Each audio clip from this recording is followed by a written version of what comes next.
Good evening. I call the City Council public hearing, January 21st, 2025 to order. Please stand. Council Attorney to lead us in the pledge.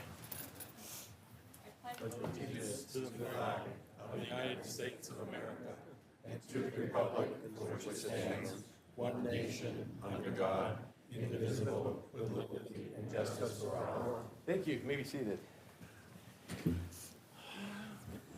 Madam Clerk, roll call. Councilor Credo? Present. Councilor DeJeuffoy? Present. Councilor Horn? Here. Councilor Fitzpatrick? Present. Councilor Fontenot, excused. Councilor Herman? Present. Councilor Carolian? Present. Councilor Richardson? Present. Councilor Sullivan? Present. Councilor Turner? Present. Councilor Walker? Present. Deputy Mayor Hammond? Present. Mayor Callahan? Present. We have a quorum. Now, for the public hearings, so just come up, state your name and address, where you live at, and focus specifically on the actual public hearing that's up here. And just for the crowd noise, be no applause or any reaction, because it's kind of hard for people to hear what's going on. So just ask you to respect the rules and respect the others that are here. So we'll start it off here. Resolution for supplemental appropriation and authorizing borrowing authority pursuant to RSA 33:9 to the Department of Public Works Capital Improvement Plan CIP Fund for septic receiving facility upgrade project, any amount not to exceed $150,000. Now I'll call up our Public Works Director, Mr. Norris, to explain what it is. And then any councilors have questions they can ask, and then we open it up to public comment. Good evening, Your Honor. This was discussed in detail at the last Public Works Committee meeting, actually, I believe the December meeting.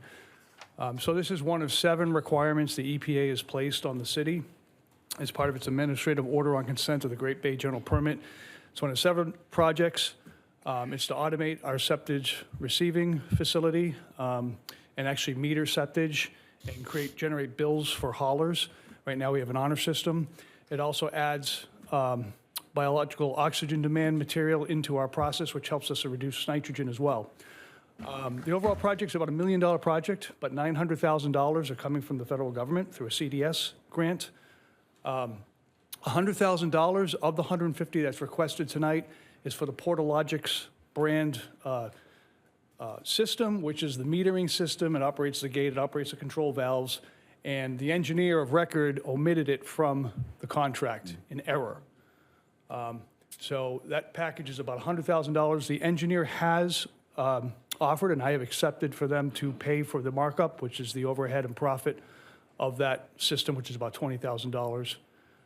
So we really have to have that project, or that component in this project to make it work. And then there's a little bit of contingency in there, about $50,000 in case we need it for any overages or unforeseen conditions. We've requested 4 extensions on this project by the EPA. They've given us all 4, and they made it very clear in the last one we would not get a 5th. So that's why I brought it to the council's attention. Any councilors have questions for Director Norris? Okay, hearing that, I'll open up for public hearing. If anyone wants to come up to the mic to comment on this resolution.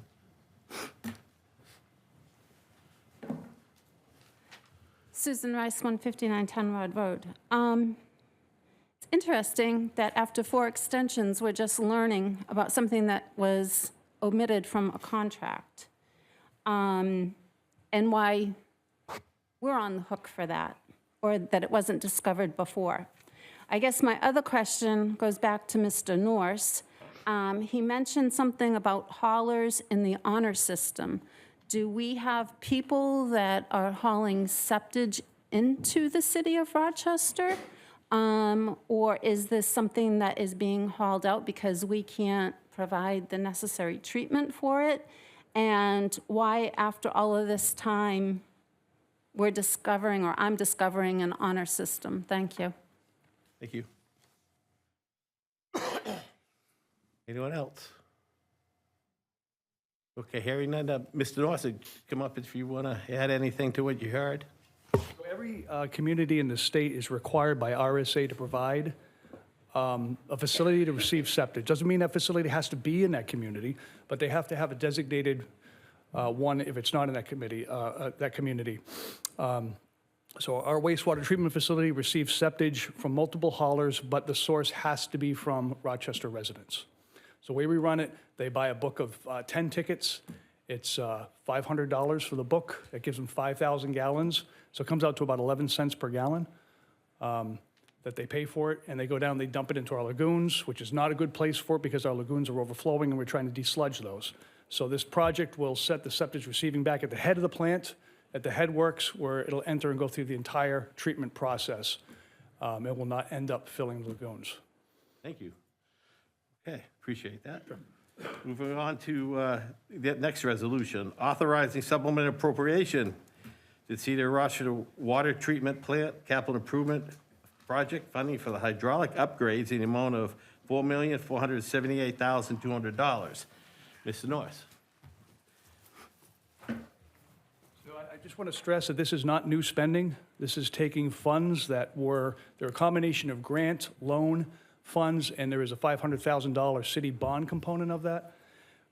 What we're requesting to do here is shift those funds that were going to be used at our well for manganese and treatment there, and shift them over to the surface water facility, which has some hydraulic capacity issues, which is a bigger priority than the well. Manganese is not yet regulated as a primary contaminant.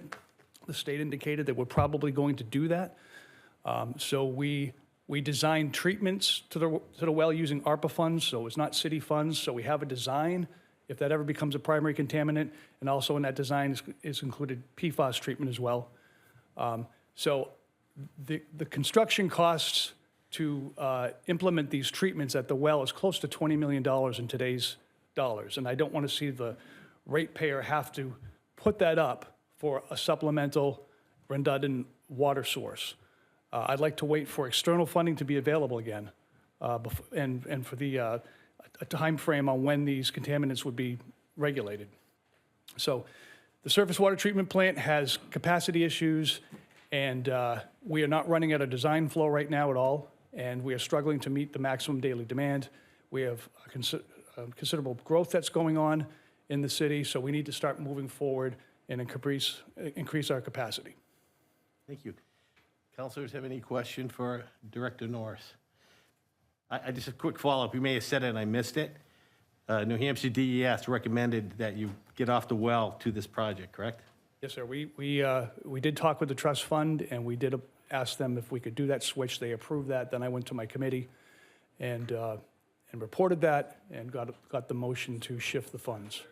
Okay, thank you. All right, thank you. I open up to anyone from the public who has any comments on this resolution. Okay, hearing none, I close that resolution, move on to the next. Proposed acceptance of Ida Circle and Bovee Lane, also known as the Meadow Court subdivision, as a city-owned legislative Class 5 road. Open that up for discussion. Mr. Mayor, City Council, Ray Wayman, 55 Ida Circle. Good evening. Good evening. Here we are at the end of a long and arduous journey. I must say I'm pretty exhausted from the whole thing. The development of the Meadow Court subdivision that incorporates Ida Circle and Bovee Lane has been a total debacle. I hope the city officials study the progression of this development and learn lessons from all the problems and apply these lessons to the new developments in the future. I only have 5 minutes, so there's not enough time to go through all of them. I have, however, written a letter to the entire city council and city manager this past weekend, and hopefully you've all received that. I'd like to submit a copy of that letter for the record if it would please the council. Sure, usually we give it to our attorney, but you can just set it right there on that table. I'll just let you know, I didn't get your letter. Did you send it through email? I sent it via the website, Oh, it's the public info, guy. city website, supposed to go to everyone in the city manager. Great. I will say, if you're going to force the formation of a homeowners association and make the homeowners responsible for the maintenance of drainage and detention ponds, then developers need to be held accountable for the maintenance of said drainage detention ponds right from the start, as it's actually spelled out in the notice of decision from the city. In this situation, there was zero oversight of the developers from the city. There was no requirement from the city of the developers to provide an inspection and maintenance report, even though the approval of the development required it. Then, when there was an attempt to have the road accepted, if some homeowners weren't paying attention, we would have been left with a huge bill to bring the drainage detention ponds up to the standard the city would be imposing on us, the homeowners. Speaking of being held accountable, someone also needs to make sure developers fulfill their obligations of trash removal and road maintenance until the road is accepted. Some of the homeowners had to fight and get the mayor and the city attorney involved to have the developers provide trash removal and fulfill their spelled out obligations. Furthermore, the developers of this subdivision were so poor executing the approved plans, they had to take a large portion of some homeowners' front yards as an easement so the city could maintain the swales properly. They also received a punch list in May of '23, and it took them over a year to complete the items. They told the city officials everything was completed, but in reality, they weren't. So we had to go through almost another year to get that cleaned up. By then, the detention ponds had become so overgrown and clogged, that became an issue. Most of the items could have been completed at the time of construction if only the developers would have taken an ounce of pride in their work.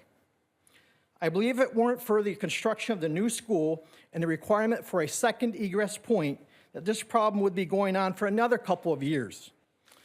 But finally, it appears that if we can get this road accepted, the homeowners can have city services, the school can have its second egress point, access to its wastewater connection, and we can be done with these developers. I'd recommend that these folks also be banned from ever doing another development in this city. It's not the first time they've had problems here, but hopefully no one will have to deal with them again.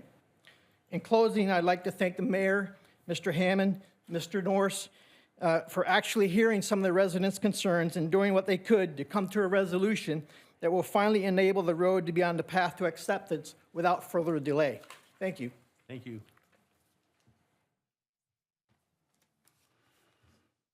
Anyone else on the roadway?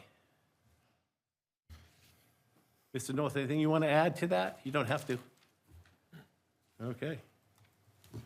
I'll close that public hearing and move on to the next. Amendment to Chapter 275-23-2 of the General Ordinance of the City of Rochester relative to chickens. And I'll call it over to Mr. Grant, Director Grant.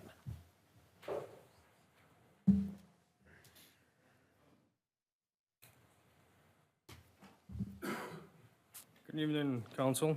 Just here to introduce a chicken ordinance. We already have one right now in the city of Rochester.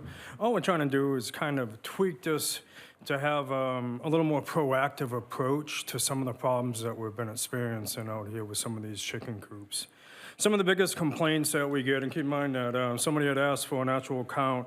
There was only like 8 chicken complaints in the last year, but I just want to clarify that a lot of these complaints are kind of killed at the front door, if you will. If there is nothing at all that's enforceable, we kind of don't even entertain them or have them fill out any type of complaint. So some of the complaints that we actually get is from rodents that are typically derived from mishandling of their chicken coops. Another type of complaint we get is also with the free-ranging chickens in a tight little neighborhood. So all we're doing here is just introducing a few things to try to have the more proactive approach and also to continue the use of people trying to understand what agricultural is all about, knowing where your food source is and stuff like that. Now, I used to raise about 80 chickens a year as egg layers, and we used to raise about 120 meat birds a year. So I have firsthand experience. I've done an awful lot with chickens, and I know that these things can, in fact, cause a problem. Again, and most of the time, it's not really just the chickens, it's the owner that's actually at fault here. Now, what really brought this to light is we had one pretty tight neighborhood with, as I understand, was an unkept chicken coop. Now, what happens there is that brings in an awful lot of rodents.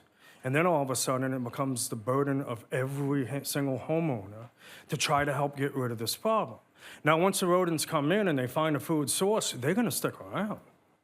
But even if we close up shop of that chicken coop, say, they're going to find their next best thing on their way out.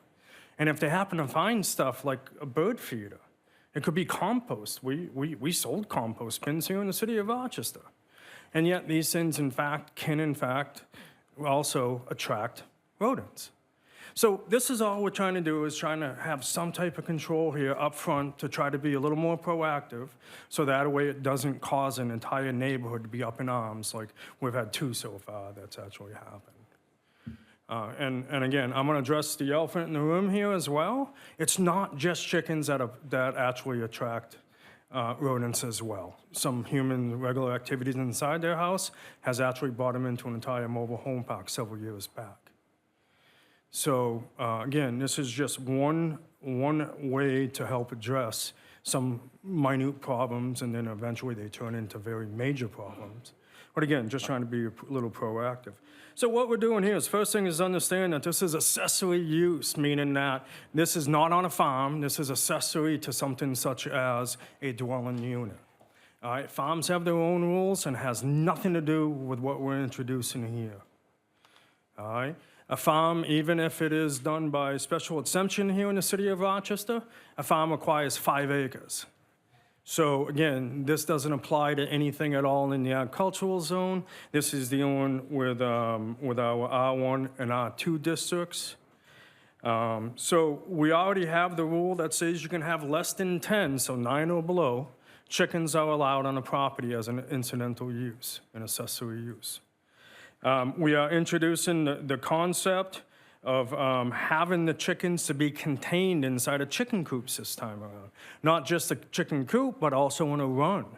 Again, some of the bigger complaints I get are free-ranging chickens, so this will help minimize that.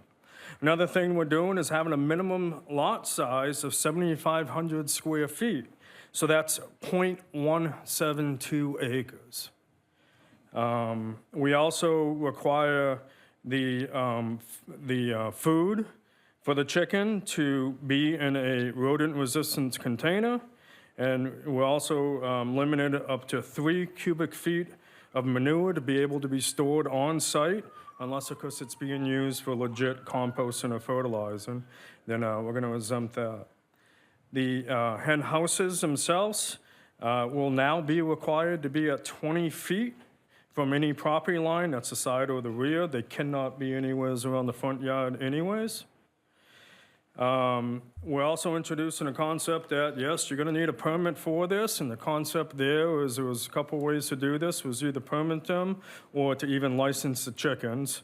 And again, from my standpoint, is my office is busy. This adds to my work. But yet it's enough of a problem that I'm coming here saying that I'd like you to add this. All right, and we felt that it was kind of better off just to simply do it as a building permit, because you're building a structure anyways. You're placing a structure on a yard, and everything pretty much requires a permit for that aspect anyways. So what the concept there is for us to lay down the rules that hopefully will get enforced if this passes through. We'll be able to lay down all these rules to them saying, you understand this is what you need to do. We're going to get the concept off the get-go, get the setbacks in place off the get-go, and yes, we're going to come out and do that one final inspection when you're all done building your coop and your runs. Those permits, by the way, just to address it, it's $9 per 1,000. So if this chicken coop costs you $2,000, which is extremely high, that's a $28 permit. If it was under $1,000, that's a $20 permit. All right, and then the other parts of these is hen houses. We're requiring them to be enclosures. The enclosures are not to be more than 8 feet, measured from the ground. Also looking for ventilation, and we're trying to keep, as addressed in here, is in a manner that will not disturb the use or enjoyment of the neighborhood lots due to noise, odor, or other adverse impacts. We're also requiring, again, the hen houses to be enclosed. That'd be either on a roof or a ceiling. Again, if you're going to build a roof above something and you're going to store something above it, that's why we added the word ceiling and roof. I know it's kind of an oxymoron, but there it is for that reason. We're also requiring it on all sides and to be constructed of durable materials, so that way predators can't come in or out. So the idea there is to try to contain this and nip any problems in the bud before it happens. Again, this isn't something I want to be out doing, but we do get several complaints. We got several documented, and I know we got a few more than that undocumented. And again, this is just in the last year. These things have been allowed for the last 10 years, and these things have been causing problems pretty consistent throughout the years. So the problems continue to grow. Meanwhile, our neighborhoods seem to keep getting shrinking, I guess. Shrunken. So, if there's any questions at all here, I'd love to entertain it. I just want to remind the process of this. If this passes tonight, it goes to planning board. They will work on cleaning up any other languages. They're more the planning folks that understand the uses of lots. And then it will come back to this body for a final. I'll just be so everyone on this knows, we're not voting on this. It's not a voting. This is just for the public hearing, to get input from the public. Yes. Councilor Karolian. Thank you, Your Honor. Thank you, Director, for all the information. My question is, with people living in close proximity to each other, which under 10,000 square feet is fairly close. You could throw a football across my front yard to my neighbor's house.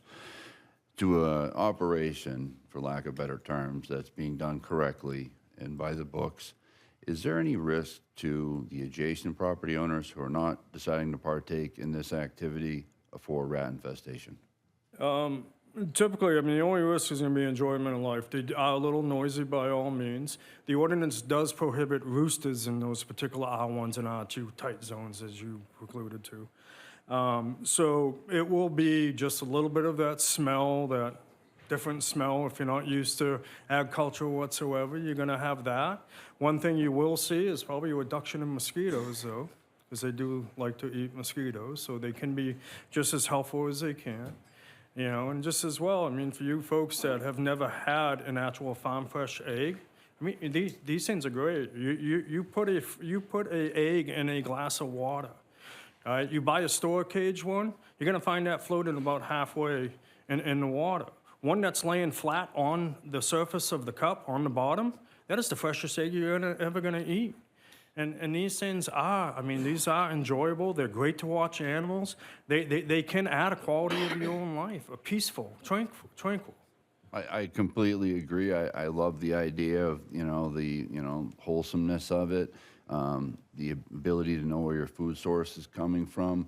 But I don't think we can ignore that the potential risk of rat infestations, and that's my question. Is it those who aren't partaking in close proximity, are they at a higher risk now for rat infestations if there's one of these in their neighborhood that's being done correctly?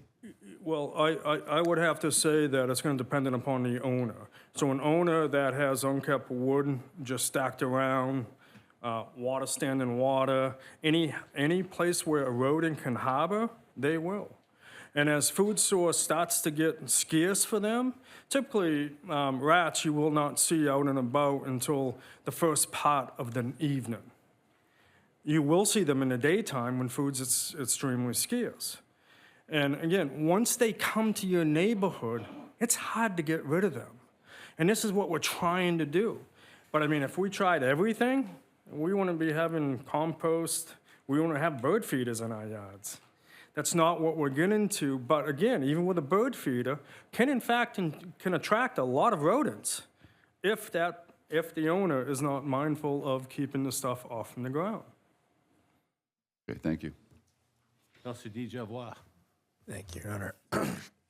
Director Grant, the one thing I didn't hear touched on, and I'm not sure if it's because it's not new, but a lot has been made about the part of this that restricts selling eggs, engaging in breeding or slaughtering. Is that newly added, or is that So that is newly added, and that was to try to restrict the commercial activities out of a neighborhood. So yes, no slaughtering done on site and no selling of eggs. It's not permitted. And I understand there's agricultural rights and there's farm stands rights, but those also apply to farms, not to a accessory use of a single-family home. Thank you. Councilor Sullivan. Thank you very much. Thank you, Director Grant. I guess following up on that quickly, could you slaughter for personal use and not commercial use, or is that not commercial slaughter? So that is silent on that. And again, that's something that we could probably address if it passes eventually with planning. And again, I wholeheartedly support this activity. If you like eating meats and knowing where they're sourced from, have a bird that was slaughtered 3 days ago. It's going to taste a lot different. And yes, I would support that personally. Again, the homeowner would need to be able to clean up after themselves and again, make sure that it's not rodent friendly. Understood, yeah. Right. And then my question was, for the, like, the 8-foot height and the 20-foot setbacks, is there an avenue, I'm assuming there's a number of coops on properties now.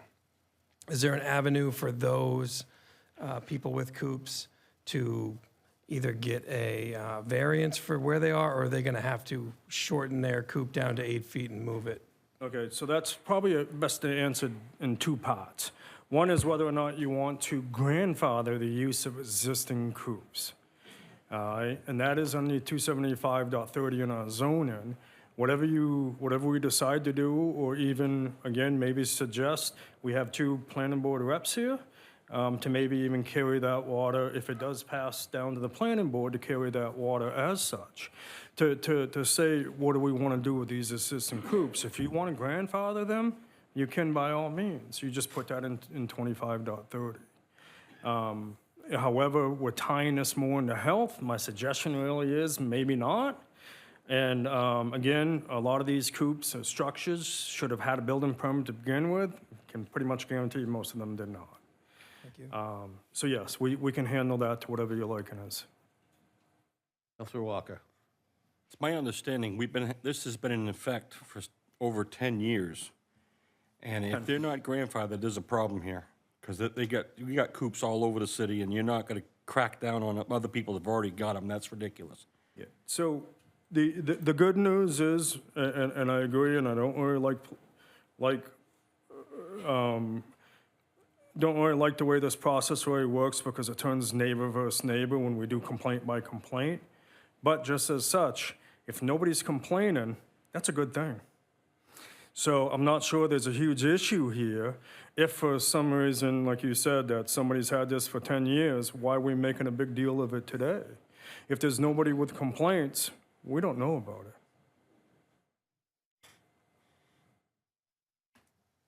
Counselor Richardson.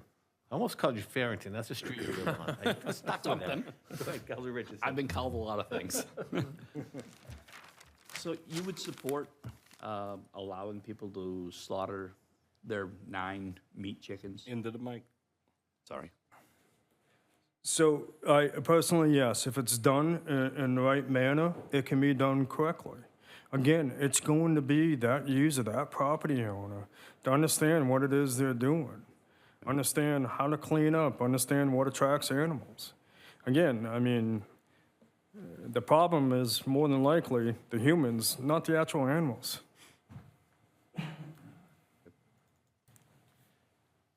Okay, quick question. Covenants. I've heard from some of the neighborhoods that have covenants that don't allow chicken and chicken coops. If those covenants are in the deeds, so they still can't have chickens, and if they live in a neighborhood that has a covenant, correct? So a governance is an agreement between the owners of that association, or typically the neighborhood. They're not enforceable by the city at all. So whatever the city does here doesn't negate anything on their contracts, if you will. So it can still be enforceable by their own board of directors. Or in their deed, actually in their deed.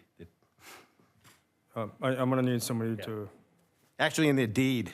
yes, correct, thank you. Was a question somebody asked me to ask. And again, the slaughtering question has come up 3 times. I think we all probably received the email from the woman who gave a really great description of how she slaughters her 8 chickens a year, and I appreciated it.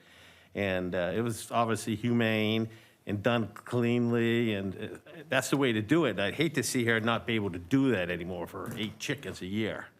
So how do we clean up that language?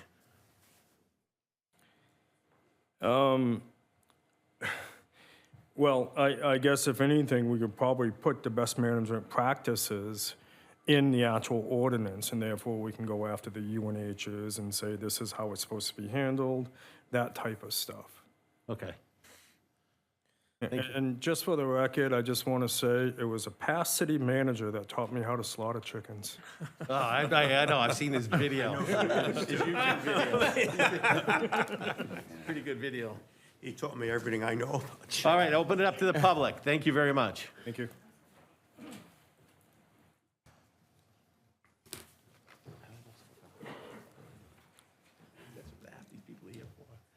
Susan Rice, 159 Tenrod Road. Fortunately, I don't have to deal with this because I live in the agricultural district.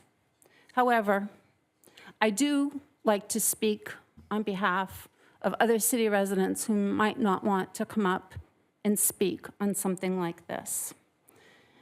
All I can say is, beware of the intent of this ordinance. I spent my life in agricultural enterprises.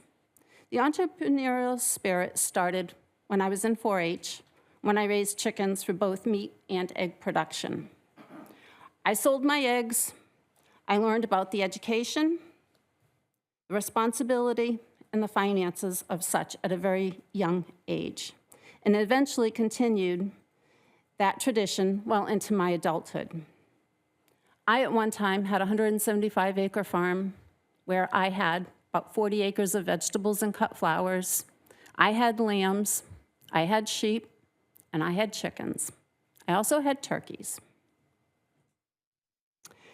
Today, sadly, I no longer have my animals.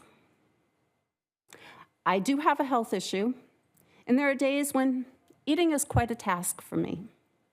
The bright spot for me is being able to eat fresh eggs and supporting my local fellow citizens of Rochester.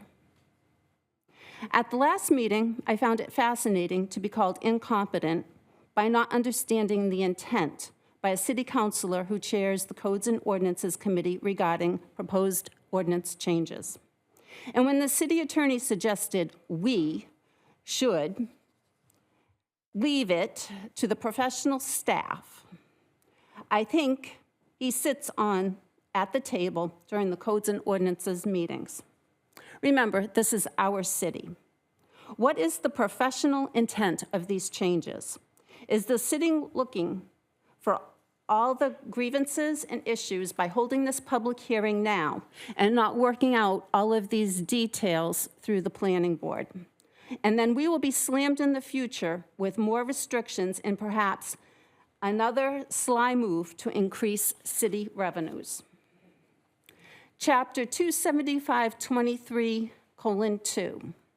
It was posted, and there were certain sections in there, certain sections that were changed and certain sections that remained the same, but once it was in the packet that was posted. It says standards for specific accessory uses, AF, other small livestock. What is the definition of other small livestock? I have witnessed firsthand discussions at the ZBA meetings on this wording.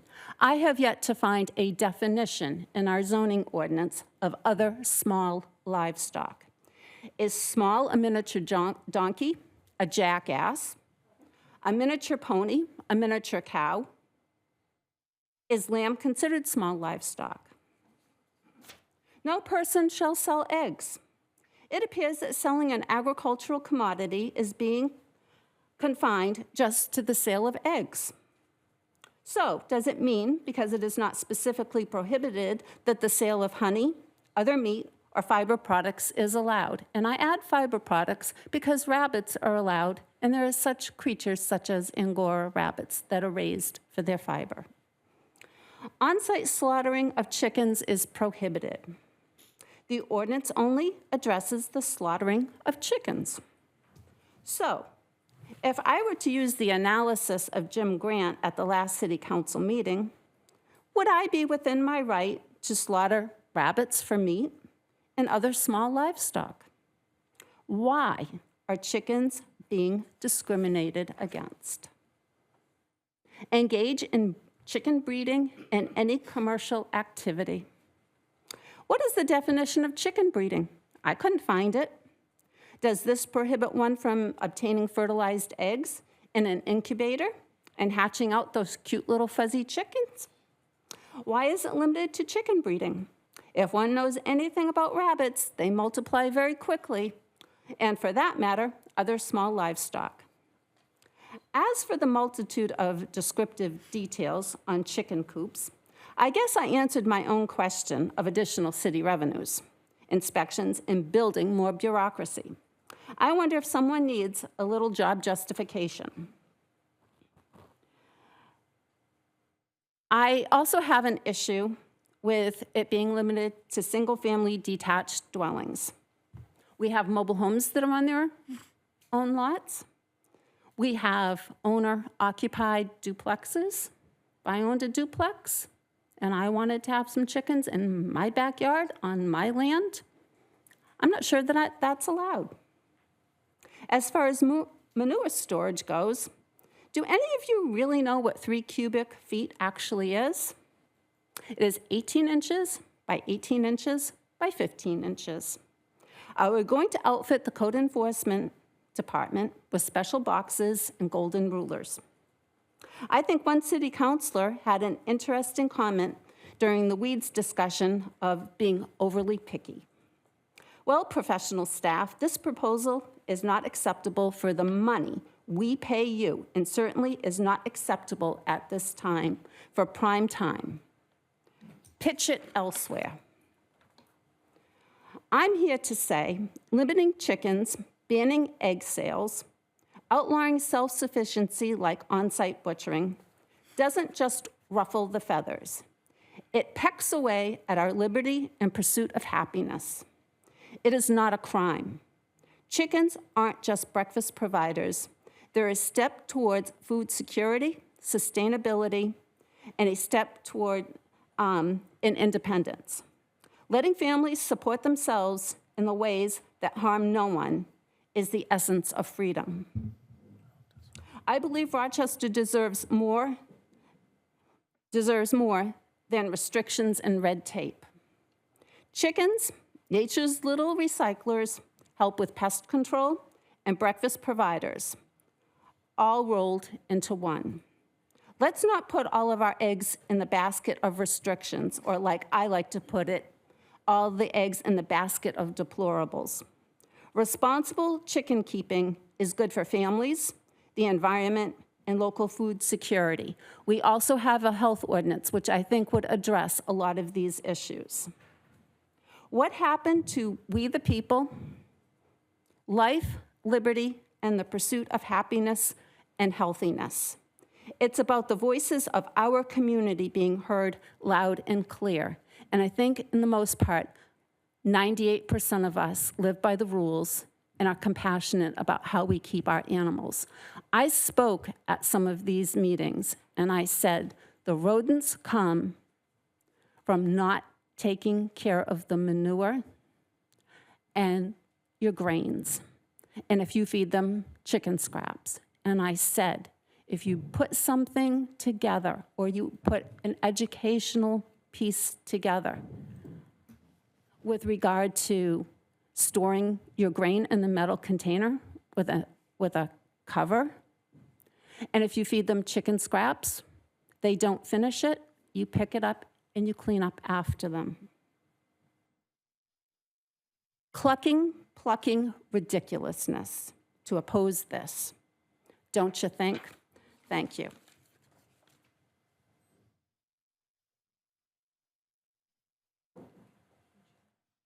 Must be some more that want to talk about chickens. Come on up.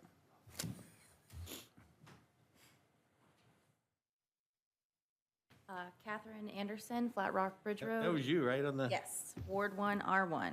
All right. I have emailed you all about my feelings and concerns towards the on-site slaughtering of chickens and how that affects my home and how I choose to feed my family.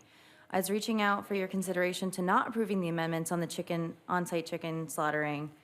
And why is it that the chicken owners were being singled out for the rat infestations when there are 100 other factors as to why those rodents could be going into the highly populated areas?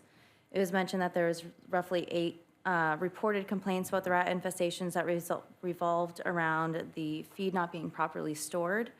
But what about the other animals' natural habitats being destroyed with the housing developments, the people that have their trash cans that have been plowed over by plows and the dump trucks and they lose their lids, that attracts the rodents weekly with their trash open. People feeding the stray cats, birds, you name it. So if we have to point fingers, it is the problem of many, not just the chicken owners, that are attracting those rodents and possums and raccoons. Sorry, I lost my spot. So why is it that the chickens owners are being singled out for that? And why is it that I can't process an unwanted rooster, yet a hunter can go back to their home and process their deer, turkey, and pheasants? Last year, hunters were warned about the PFAS in the wild deer, and they couldn't even eat that. I know exactly what my chickens are eating and how they're treated. And I mentioned in my email how I handle the process, so I'm not going to waste the time explaining that here. I really hope you all had read that. I heard back from 3 people. Mr. Horn had suggested reading it here tonight, but I'm opting to not do that to save some time. But a huge factor is that it takes 8 weeks to do it. They're not even there long. I handle it very responsibly and properly.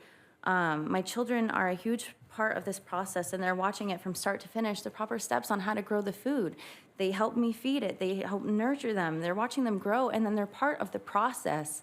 Who's that to take away what they're learning to survive and eat our food? They also help grow the garden by watering it and turning the soil. I didn't mention in the email, and I had put it in other samples that I was going to talk, but I have been in restaurants for 10 years, over 10 years, and I'm a food safe certified individual, so I know my way around sanitation and proper food handling. One thing I took it out, but if you have ever worked in retail or in restaurants, when food's getting delivered, sometimes if you're not ready for the delivery, they dump it out, and the people working are responsible for getting it back into refrigeration. And I'm cutting out the middleman doing this myself. I don't have to worry about things getting left out multiple times before it's at my table for my dinner. And another huge factor here is if I lived in a dense area where I had neighbors on all sides of me, I wouldn't have even entertained the idea of having chickens, let alone processing them, because I don't want to be a nuisance. I have one direct neighbor and then agricultural space between me and the other, and the back of the house is all agriculture, yet I'm R1, and it's challenging. But I would really like to fight for the right to feed for my family and have that available without trying to outsource a location to have that done, when it is so important for my kids to be a part of this. They're watching it be done, and I really would like you to take into consideration that it was only barely a handful of complaints. And people, yes, they should be responsible and have proper food storage and handle the waste in a safe way. But I don't feel like that should affect everybody else who's working really hard to do this in the right, proper way and take care of their flock. As soon as I even heard about the bird flu, my flock doesn't go outside. They stay in their run. And when they did before the bird flu came in, it was supervised because I care about them. I had a hawk come in while I was outside. They rush in, and I keep them protected. Yes, not everybody does that, but I love my flock. I love my family, and I'm just trying to feed them. When I have extra eggs, I will give them to my family. I don't get paid for them. If I did, cool. But it's not an industrial thing. I'm not selling my meat. I'm not selling my eggs. It's for my family. I'd also like to close with the fact that New Hampshire does have a right to farm law. I've been successfully doing this for 2 years without any nuisances and without any problems. So thank you very much for the, yes? Before you leave, if you want to read your process of how you slaughter them, I'm all for it too. I have that with me. I think there's people that are watching that are interested in how you do it. Okay. Well, I would like to walk you through my process. When I receive my baby chicks in the mail, they're set up in a brooder for 4 weeks until they're fully feathered. I clean the brooder every 3 days. Picture it like a giant litter box. And they have to live in that with the space for their food and their water and to run around. They have heat lamps on them until they're fully feathered so that can be warm and grow healthy. Once they are roughly 4 weeks old and they have all of their feathers, they are safely outside in the chicken tractor, which is closed off so they are safe from the elements as well as predators. And they have plenty of space for running around and sunbathing. They remain out there for 4 weeks, and that's right, it's only 8 weeks for some breeds of meat birds to be ready for processing. And here comes the big day. I set up my canopy over by the tree with a cone on it. I don't take it down, it's a pain. It's cleaned. But I get my table out there, chopping board, propane tank and burner, rope, freshly sharpened knives, and we always have a sanitation bucket, hose, and extra towels for cleaning.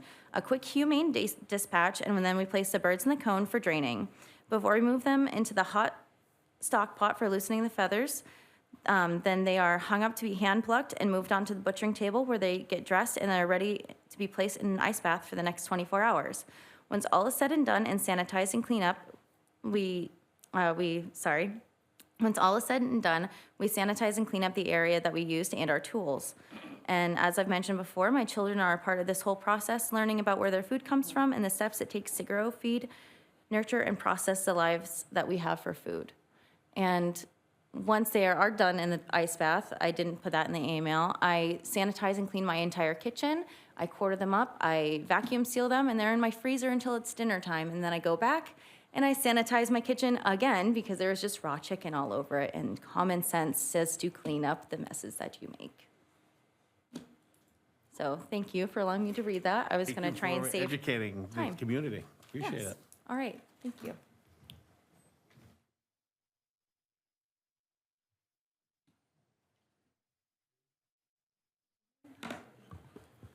Hi, Carol Petrosevich, Ward 4.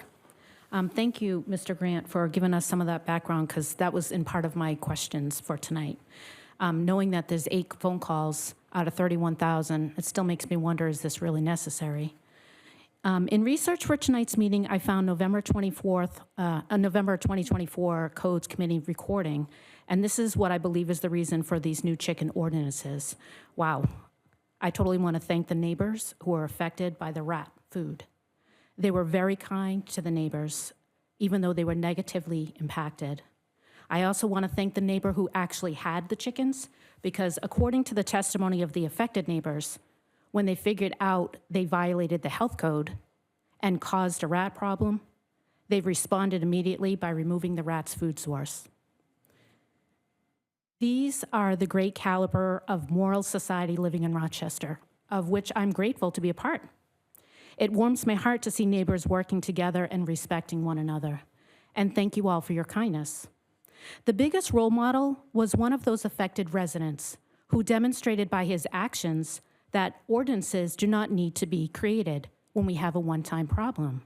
He stated that he had to remove his bird feeders because the rats had found that food source. What I admire most is the neighborhood did not require an ordinance to be created in order to rectify the food source for rats. As a good neighbor, he self-regulated. He took the food source away, knowing that once the rats no longer had a food source at the location from the chicken food of his neighbor and his wild bird feeder, the rats would leave. Later, he can once again return that bird feeder. Rats do live in the sewers because of the abundance of food and water. And when there is no food and water, they do leave. When I walk my dogs, I have seen a few houses with backyard chickens. Dogs, sorry. Was there a reason other than that one incident to generate the code changes? And I wanted to think this through. How many people in Rochester have chickens as pets? We don't need to go looking to track them just off the top of your head. What do you notice in your everyday living? And I noticed just a few. How many people raise chickens for their food, either eggs or meat in Rochester? And I really know one. Of those people, how many created a problem? I don't know any. How many people sell their eggs and have created a problem? How many Rochester taxpayers process their chickens on their property and have created a problem? I don't know any. No roosters in the downtown area existing code makes perfect sense because they would be loud and that would bother your neighbors. If a rat problem arises, there's already a health code that requires chicken owners to take care of rats, already in the books. I don't want Rochester residents to perceive that you're promoting handcuffs for those who believe in farming with chickens as their food source. I choose to not believe that is your intention. And not everyone has the means to purchase farmland. Investing in their own property to maximize basic necessities should be commended, not punished. I know that you're not looking to punish citizens. Resourcefulness is the American way. When you insert additional unnecessary regulations, the perception becomes that Rochester's just trying to exert authority and control, similar to becoming a policing city. And this does not line up with the city manager's great welcoming community vision. In fact, it's contrary to the positive image standard that she has created and that you all have implemented, and for that I thank you.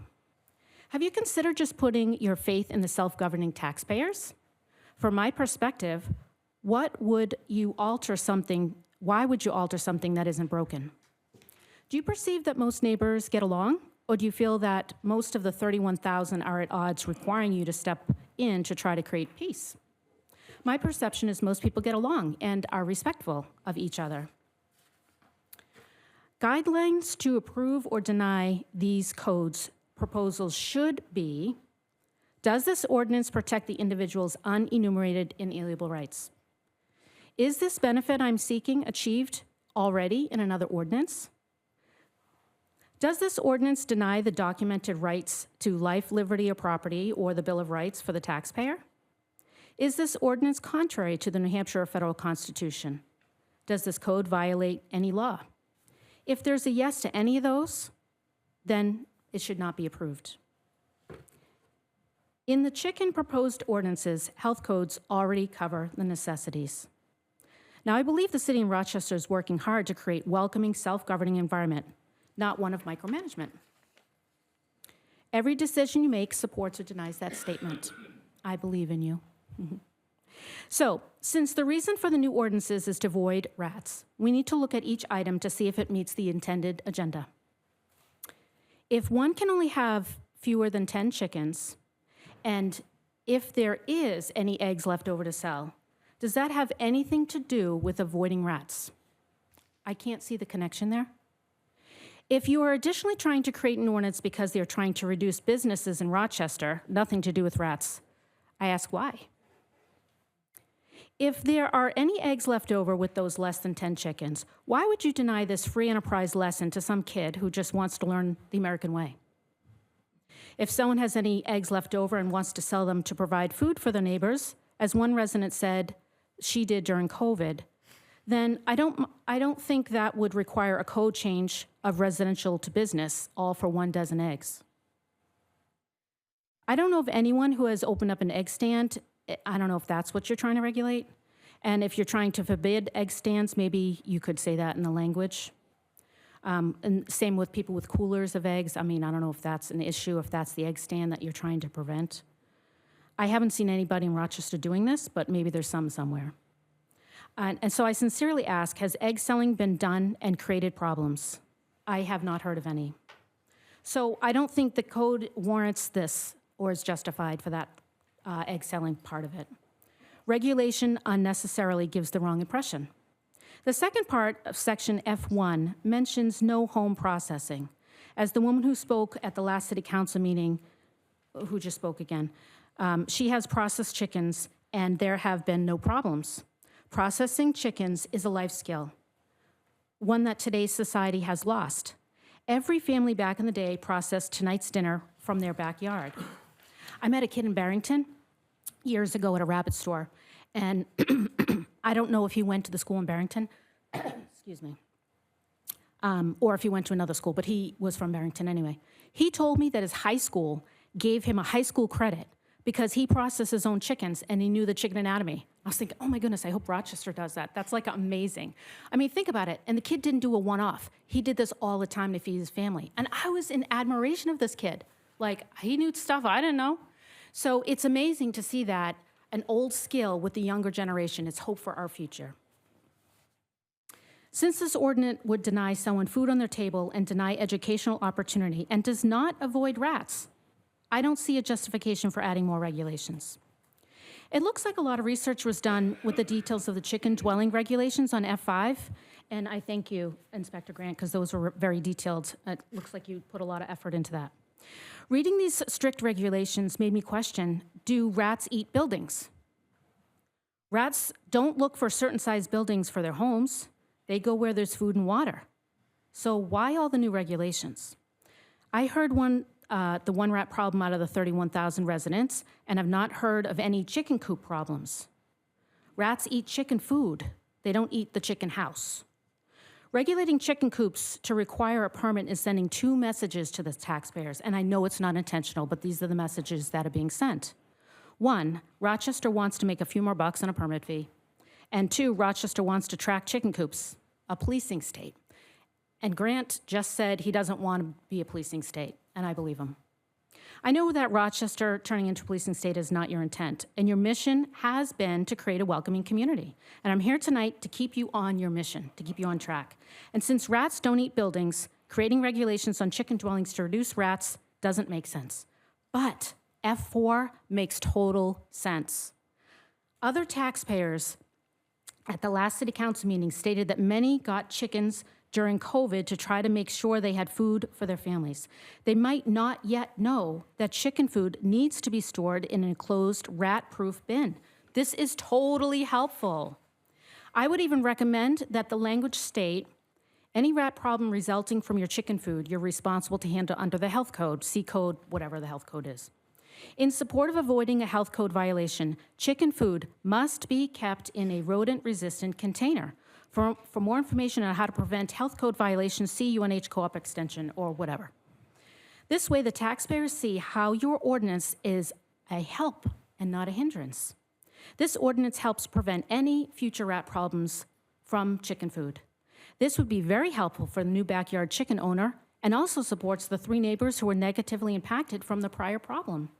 This ordinance shows Rochester understands that in a free society where the taxpayer is in charge, they freely give up some inalienable rights for the benefit of a moral civil society. This ordinance verifies Rochester's commitment to providing a community that is able to provide for their needs with a minimum of regulation and avoids infringements. Thank you for keeping that at the front of your mind, for protecting the taxpayers' inalienable rights. Thank you for upholding Rochester's great reputation. Thank you. Anyone else would like to speak on the amendment relative to the chickens? Ray Wayman, 55 Ida Circle. Personal responsibility. All these fine folks here that are coming in support or against the ordinance take responsibility for themselves. They take care of their chickens, they limit the manure and trash around, and they take care of their property probably as well. The people that don't aren't here tonight.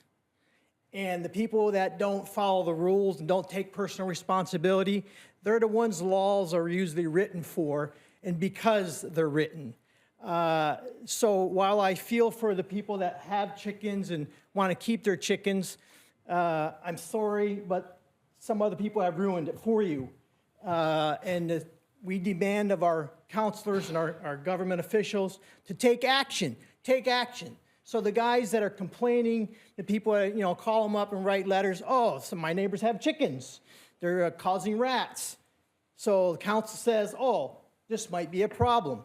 So they say, oh, we have to make a rule. Because guess what? If they don't make a rule, then those people are going to come to the next meeting and say, you didn't do what we want to do. We should vote you all out. So it doesn't matter which way it goes. Council's in the middle, and they have to make what's best for everyone, which is probably not what's best for you. So I'm sorry we're in this war, but it comes down to personal responsibility. Thank you. Thank you. My name's Kevin Brigham. I live at 66 Royal Crest. I'm the president and chairman of the board for Hideaway Village Cooperative that owns Royal Crest Mobile Home Park. I just want to let you know that we've had 2 outbreaks of rats in the property. We don't have any chickens, and it was resolved. All the rats were killed within 4 days. That's it. Thanks. Anyone else want to talk about chickens? Hello. Tiffany Monahan, Dry Hill Road. I'm in agriculture, so the rules that we're talking about tonight don't necessarily apply to me, but they apply to people I care about. So I decided to come up and chat about it a little bit. So I'm sure we can all understand that people selling a dozen eggs for $4 a dozen or $5 a dozen isn't a crazy lucrative business enterprise and probably just barely covers the grain that they buy for 9 chickens. I was the one who brought up eggs during COVID. I'm sure you all have been to the grocery store lately and seen those empty eggshells because of the avian flu again. You guys need farmers to eat, whether that means they're an urban micro farm on a small piece of acreage or they've inherited a family farm that my family's owned since 1860. That's not accessible to everyone. If I hadn't inherited that property, I'd never be able to afford that nowadays. You guys have seen the cost of home prices. People are trying to make do with what they can afford. And sometimes that means growing their own meat. Unfortunately, when you go to the grocery store, a lot of the stuff that's the cheapest isn't the best for you. So people are trying to take matters into their own hands. I think what we're doing with some of these regulations, and I again commend Jim Grant for trying to do the best thing for everybody, but in this case, it's really limiting people's access to food, right? Food scarcity is a problem. We know people are having issues. I'm just a little disappointed, you know? Selling eggs always used to be a pretty common thing, right? You get an extra few dozen, you sell them to your neighbors for a few bucks, use it to buy your grain. It's not a commercial operation. I don't really know anybody living on really small amount of acreage that has enough to run a commercial operation. But it's possible. Maybe that did happen. Maybe that's why that language is in there. I'm not really sure. As everyone brought up, rats are an issue regardless of if there's chickens or not. I mean, I had family who lived in the north end of Boston, and there certainly wasn't anybody keeping chickens, but there sure was a lot of rats. People feeding birds, tracked rats. People feeding stray cats, tracked rats. All the stray cats and stray animals around attract prey animals. I had heard somebody else complain, you know, chickens attract raccoons and coyotes to the area. Unfortunately, we've got cat problems, and that's going to attract raccoons and coyotes to the area. I think we've got other things that are going on, and unfortunately, the focus right now is on chickens. Not really sure why that is, and I don't know, about the permitting, are we gonna start asking for permits for like dog houses and kennels? I'm confused about that too. Like I said, it doesn't necessarily apply to me the same, but I think there's some cleaning up maybe that can happen before this gets pushed through. Like people said, they like to process their own, they like to sell a couple dozen of eggs. I don't know. Anyway, that's all I got to say on the matter. Thank you. Okay, I've closed the public hearing on the relative to chickens. And Mr. Grant, anything you want to wrap up based on what you heard? Answer any questions or concerns?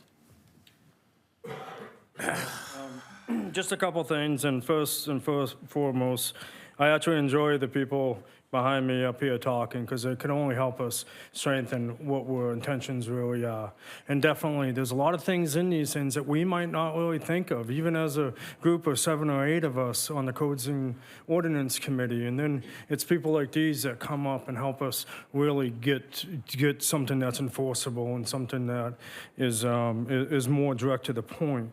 First thing, mobile home parks. The majority of these things are in the agricultural zone. Agricultural zones are allowed to have chickens without it being an accessory use.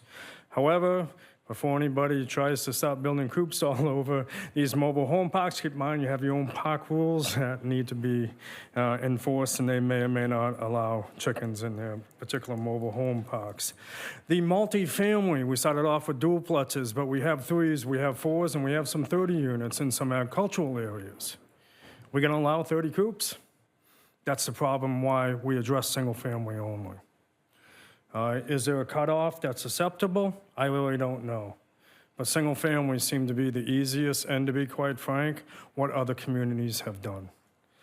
Some other ones is selling of eggs. We just be real careful on that. Again, I really don't care. Again, it's going to be the neighborhood that it will when you have some undue traffic. Now, a lot, probably not. But home occupation is another avenue that could be addressed this way. Home occupations have different types, 1, 2, and 3. Some home occupation 1 would be something that you can't even really tell it's there. It just happens to be a business address that gets no customers and stuff like that. The majority of ours, though, has limits to 1 or 2 employees, and some of them have very limited deliveries and stuff like that. But again, we're just simply trying to understand that this is a residential use, is what the current ordinance allows. For residential accessory, meaning that is incidental, subordinate to that single-family home. The second we start bringing in people and customers, we have now crossed that line in commercial. So again, what is that line that we want to define? So it's simple for us to simply say none. All right. Now, is that the right way? I don't know. Maybe if the sales are off-site, maybe people don't come to your house. All right. But again, that's the part right there that turns a neighborhood into something that it's really not, a commercial activity. And I understand it's very limited, but again, at what point do we say that everybody in this neighborhood can have customers come in? Now the whole neighborhood's going to be angry. So again, these are not perfect ways to write rules. Unfortunately, we're writing rules for a few bad folks, and yes, I did say that earlier. But in a nutshell, that's about all that I really wanted to just address. And hopefully, after some thoughts, and maybe if it does make it to planning and comes back, we have a more addressable, more likable ordinance. Thank you. Thank you. Okay, so I have closed the city council public hearing, and I move on to the city council workshop, January 21st, 2025. I call that to order. In the first order of business, we already had a roll call, would be public input. And again, there's a little bit of difference here than public input versus a public hearing. Public input, your time is limited to 5 minutes, so just come up to the mic, your name and address. And I keep time up here. I'll try to give you a heads up when you're at 4.5 minutes if you go that far.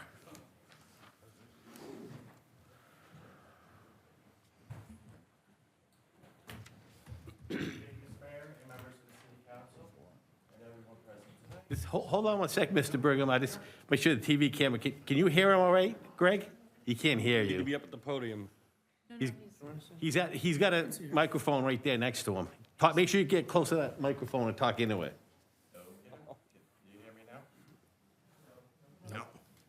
The audience can't hear you either, I don't think. Try right here, where Mr. Sullivan is sitting.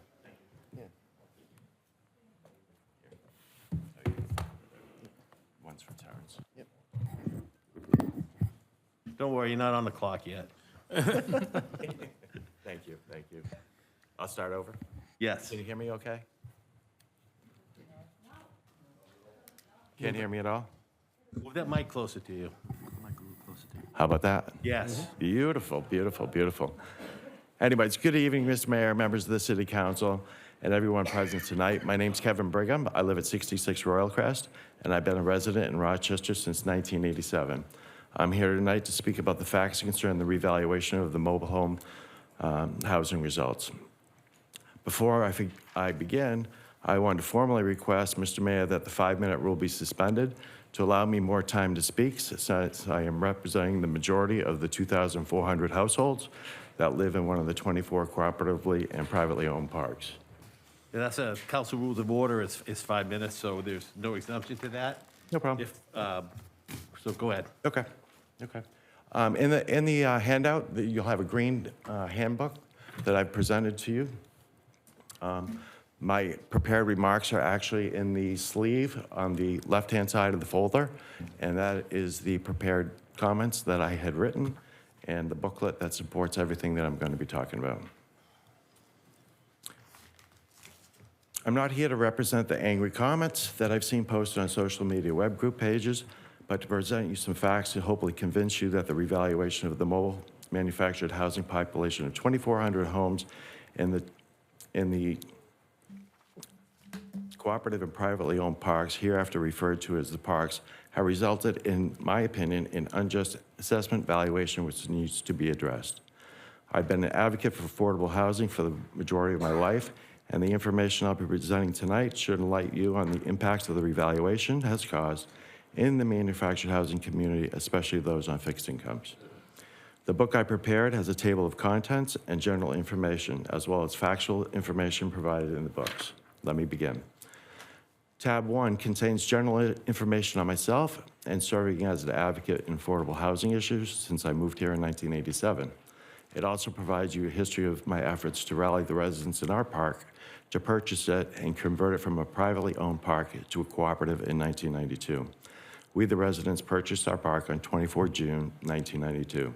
That information is provided you for your private reading. Before I get into the other tabs, I want to briefly explain the differences between cooperatives and privately owned parks in Rochester. A manufactured housing park is a cooperative is a group of people organized for the purpose of owning, purchasing, and operating a park for the benefits of its members, the residents, on a nonprofit basis. They do not charge lot rent. They determine their member operating costs, expenses, and pay carrying charges. And that's the members of the cooperatives are owners of the park.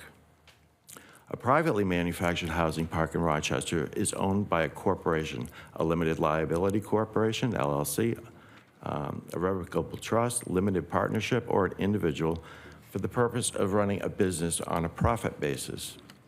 Tab 2 contains information on the revaluation of the parks in the year 2000.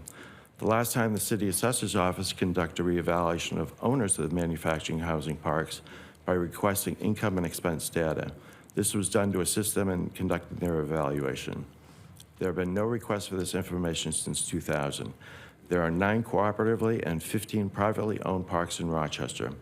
Briar Ridge has 4 parcel IDs for their park. Enclosure 1 contains carrying charge and lot rent information for the parks in Rochester and what general contracted services they include, such as trash, snow plowing, and whether it also includes water and sewer, since some parks meet the individual homes and are billed for those expenses and some do not. This, in addition to, are covered in the carrying charge for lot rent. I can only certify the accuracy of the data for Hideaway Village Cooperative, owners of the Royal Crest Park, since all information obtained from the other parks was from residents living in the other parks. I am the president and chairman of the board of directors. There's 10 of us on our board for Hideaway Village Cooperative and have been for almost all of the 33 years in existence. In addition to parks paying the same tax rate, parks have to pay private contractors for trash services and snow plowing services. They also have to pay to maintain the main water lines, sewer lines, repair water line breaks, as well as the roads in the park, in addition to paying the same rate as the single-family homes, which get the services for free, basically by paying their taxes. Although it's mentioned in tab 1, the cost of replacing our Royal Crest Park residentially. We've got 4.5 minutes. Oh, I'm going good then. Residentially owned by its residents under the nonprofit corporate name Hideaway Village Cooperative Inc., water service lines from the main water line on the 2nd Street to all homes. We reclaimed the road and installed new asphalt road, which at a cost of over $240,000. We also had severe damage of the trees as a result of last year's nor'easter at a cost of approximately $55,000 to remove all the fallen trees and clean up the damage. You're over your 5 minutes. You just want to. Oh, I was I'll over? give you 10 seconds. Yeah. I'll give you 10 I thought you seconds. said to wrap it up. I still have 4.5 minutes left. Because I know there's a lot of people here to talk about the same Nope. thing. Okay, I'll leave off here and I'll come back after somebody else speaks.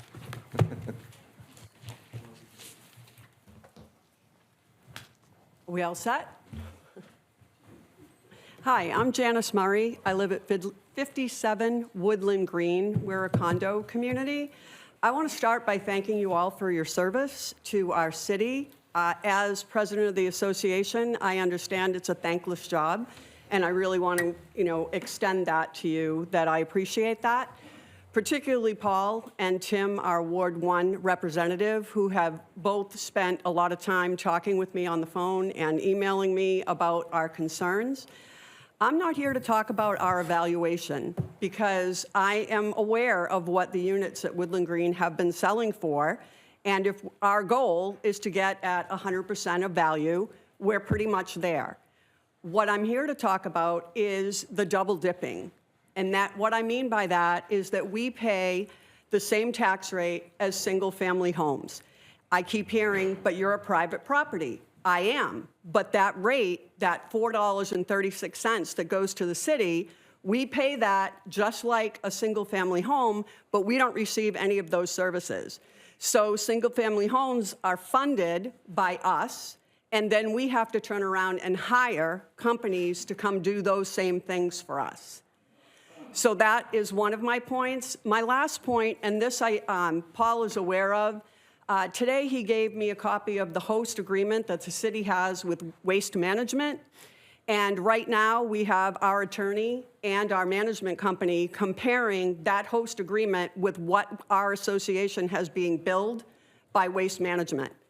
Here's what I can tell you. 3 years ago, we opted to get other quotes that weren't Waste Management, that included volume, which supposedly we're not paying right now to Waste Management. Those numbers were exactly the same. So it does not make any sense to me that Waste Management has been billing us according to your host agreement. And as soon as I get the results of that, you'll have them. That's it. Thank you. Thank you.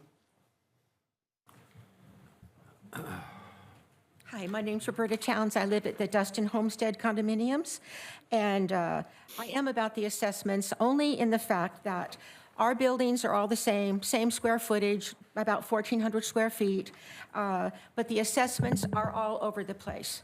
I have a building of 4 units. We are all assessed separately. My neighbor is assessed $57,000 more than my unit, and it's exactly the same. It just doesn't make sense to us. And my second thing is on the elderly exemption. The paperwork and the cumbersome thing you have to go through to get an elderly exemption here is, in my opinion, atrocious. Where the state that I moved from, as soon as you're 65, you get $150,000 taken off of the valuation of your home so the seniors can keep their home. We don't have to say how much we have in the bank. I'm on a limited income. I might have a few bucks in the bank, but that is for emergencies. On a limited income, my furnace goes out, I don't have $10,000 unless I have it in my bank account. So what I have in my bank account should be nobody's business in order to get an evaluation on what I bring in each month, which is a very limited income. I'm in a 12% tax bracket. So that's just my opinion that we should be looking at these elderly exemptions differently.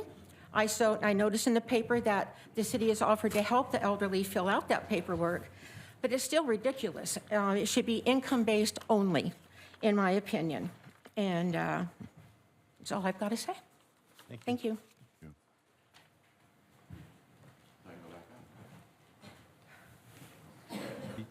We got to go to somebody else. Your 5 minutes are already out. Okay, I'll give it to my daughter. She can Yeah, somebody else from Royalcrest certainly can come up. Anybody who wants to speak. Yeah, my name's Kiana Brigham. I live at 35 Millers Farm Drive, but I've lived at 66 Royalcrest for the majority of my life. My dad's final conclusions when assessing all of the tax reevaluations were that they weren't fair nor equitable. The assessor's office did not request data in determining an assessed value from the manufactured home park owners. The City of Rochester does not offer services such as trash pickup and snow plowing, and it would also include the streetlights throughout the park. The parks contract those services and also pay the full burden tax rate as compared to single-family homes in residential neighborhoods. The parks also pay for maintaining and fixing underground water lines, roads, and sewer lines. The information is consistent that the average assessed value of the manufactured homes more than tripled and taxes more than doubled. The doubling of the taxes for residents in manufactured homes places an additional financial burden for families with fixed incomes, and they cannot afford to pay that bill by the end of the month without incurring another 8% interest charge further placing them in financial distress. The information shows inequities of charges for primary and access acre across the park owners. The reevaluation was not fair or equitable. Trend factors are not fair nor equitable in determining the assessed value of manufactured homes across the parks. The assessed value of manufactured homes in parks was greatly influenced by the sales in Terra, Cochico, and Briar Ridge, which represented 56% of all sales during the time period. This was not fair nor equitable. Regarding the comparison of cooperatives to privately owned parks, the reevaluation was not fair nor equitable since they operate under separate business models. I think everyone would agree the reevaluation is not fair for the manufactured homes in parks, and another reevaluation of the manufactured housing community should be done. He feels it's necessary for the City of Rochester's Assessor's Office to conduct another reevaluation for all the park owners and individual manufactured homeowners living in parks, because the City of Rochester offers services such as trash, snow plowing, electricity for streetlights to owners and manufactured park owners, specifically nonprofit cooperatives, since they are servicing the residents, same as the city does for the single-family residential neighborhoods. Offer the same for the roads, sewer lines from public to private within the cooperatively owned parks. Allow residents in manufactured homes that have financial hardships to enter into an agreement with the city to pay their tax bill over a 6-month period without interest. Further extensions should be allowed on a case-by-case basis without interest. Raise the amount of exemption assessment for the disabled and elderly by the average assessed value increase for manufactured homes. Change the classification of land for cooperatively owned parks from commercial to residential single-family and assess as a single-family homeowner would. Cooperatives purchase their parks on a nonprofit basis and are no different in that classification of other single-families land in residential neighborhoods. Remove the per-site fee for cooperatively owned parks.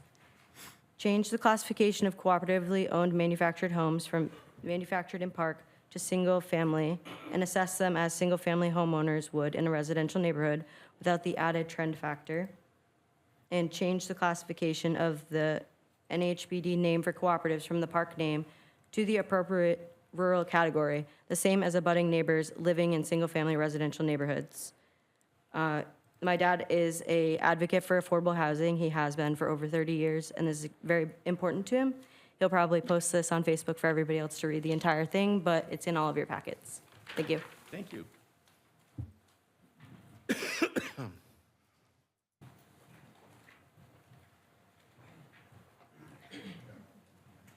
Good evening. George Sturman, 51 Four Rod Road, Grandview Campground.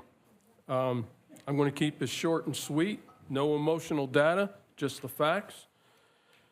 A couple weeks ago, we got our tax bill.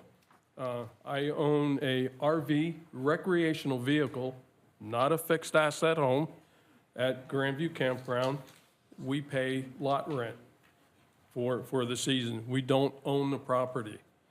Over the last 5 years, my tax bill was, I don't want to give you any numbers to upset some people, but when I got my tax bill this year, my tax rate went up, assessed value went up 88%. And when I called the office, the assessor told us that we were classified as a 386T, mobile home, manufactured home.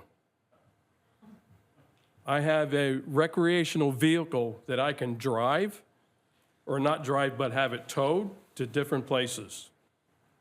I cannot live in that vehicle 12 months out of the year. It's for the summertime. The tax rate went down, as I understand it, cut by 50%, but my tax bill went up 88%. When I called the town, they had stuff about different discounts and stuff. When I inquired about those discounts, not available to me. And if you want to know why, I'll tell you. That's all I have. Thank you. Thank you.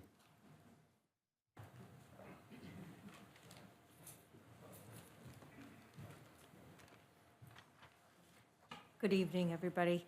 My name is Ann Mandarakis. I am at Push it down a 12, little bit if you'd like. sorry. No, I'm just trying to help you out. I'm at 12 Riley Ave, Rochester, New Hampshire. And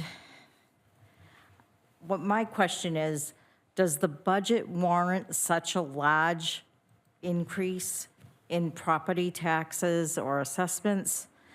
My mobile home assessment went from $33,000 when I bought it in 2018 to $97,800. I cannot sell that for $97,800. I wish I could, if anybody wants it. But anyways, that's a lot. That's definitely tripled. I used to pay $396 twice a year. Now I'm paying $1,056 by the end of this month. I was also told that there were programs that I could go to. I could go to the town hall and ask for a program. They asked me, "Are you behind on your taxes?"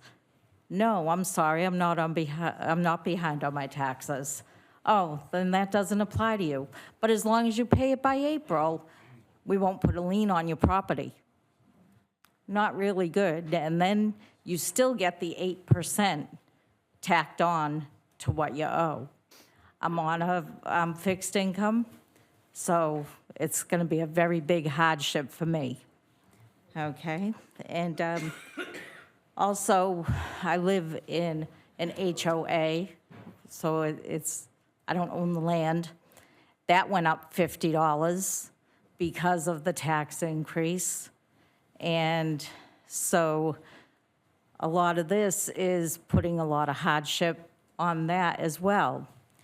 And my concern is, everybody's talking about, affordable housing and everything else.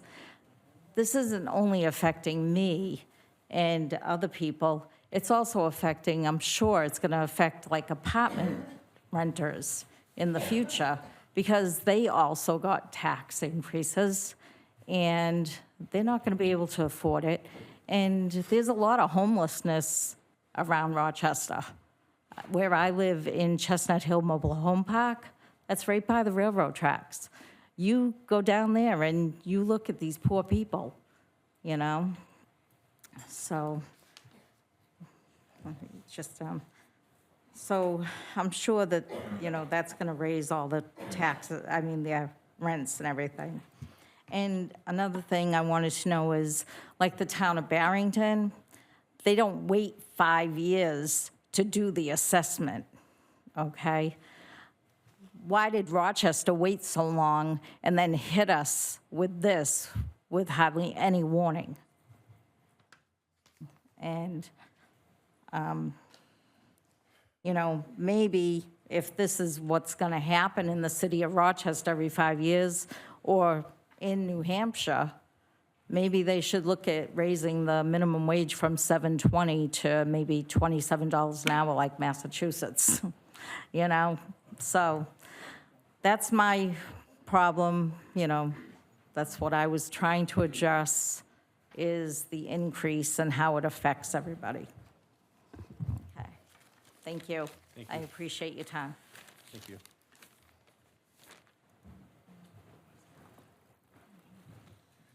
Good evening, Christopher Rice, 159 10 Rod Road. So, couple comments.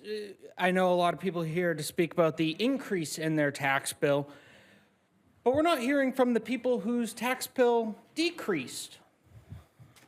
Interesting. I said decrease, not increase. I pulled some numbers, and I spent a lot of time doing my research. And if you remember from my time on the city council, I did do the research. I sat up there and I asked the questions. I researched what was coming forward. So I pulled a couple different properties, some of our big commercial assets, if you will. And we're going to hear, oh, commercial's down, residential's up. But just wait till you hear these numbers. HCA saw a decrease of $260,000. Decrease. $260,000. Albany, one of our biggest manufacturing plants down by the airport, $415,000 decrease. Lilac Mall, they're undergoing renovations right now, $34,000 decrease. Eastern Oil and Propane, Rochester native. He grew up here, he started his business here, he services majority of the community, $138,000 decrease. Something to think about. Well, all of these fine citizens are up here talking about their increases.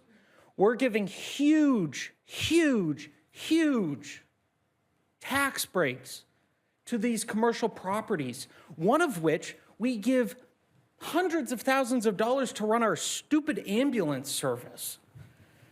Let's also talk about you on the council. Small numbers compared to what I just said, but the mayor saw an $870 decrease. Great job, Mr. Mayor. How'd you pull that one off? He just had a renovation done on his kitchen and had a porch put on his back of his house, but he saw a decrease in his taxes. Councillor Dejafoy, $417 decrease. Councillor Fitzpatrick, $362 decrease. Councillor Carolian, $357 decrease. And you guys are up here representing us citizens. The question shouldn't be about how do we fix it. The question should be how do we control the unnecessary spending that is happening in this city. Let me ask you this question. I had a great conversation with Councillor Sullivan the other night on the phone. I think it lasted almost an hour. I took out of my time to reach a member of your body to discuss an issue.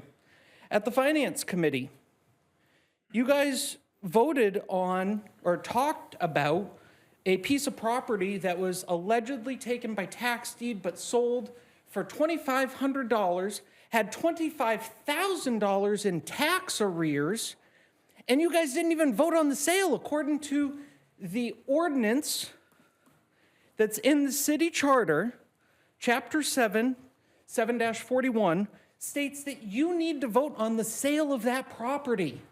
Who's controlling who in this city? City administration controlling you, or are you controlling the city administration? Something to ask, because they violated this law.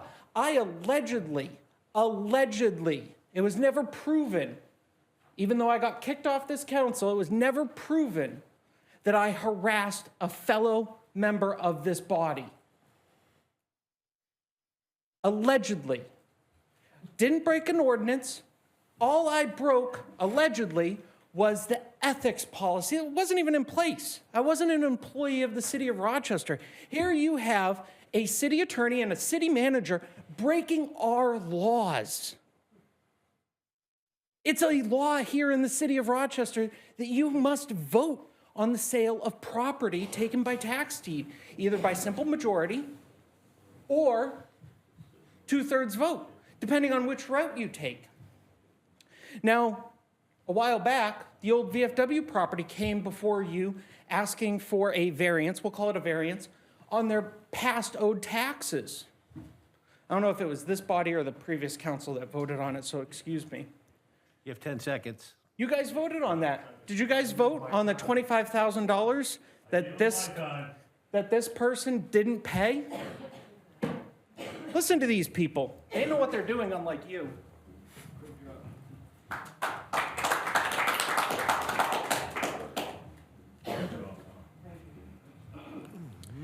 Susan Rice, 159 Tenrod Road. I'm just going to add to my son's comments. We also need to take into consideration the TIFs and some of the other tax incentives. I'm not quite sure what they're called, but Saffron gets something, Sig Sauer gets something. Everybody gets a little something so that their taxes are reduced. Everybody thinks, oh, Walmart, the Ridge, we must have a wonderful tax base. What you don't realize is that those are TIF properties. And how much money are you pulling out, or is 100% going into the TIF of the taxes that they pay? Very interesting question. 2025 and off to a great new year. During 2024, I asked several questions and never got so much as a response or an attempted response.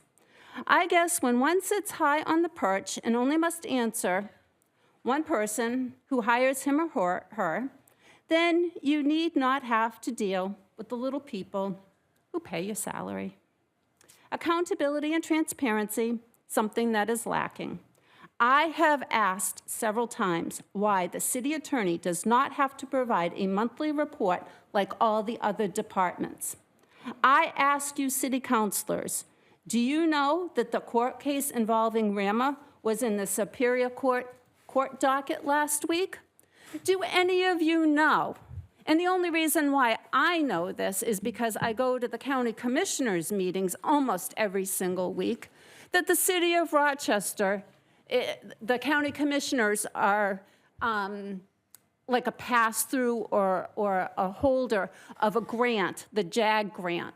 The city of Rochester apparently got awarded a JAG grant for $20,000 for a utility vehicle. How many of you guys knew that?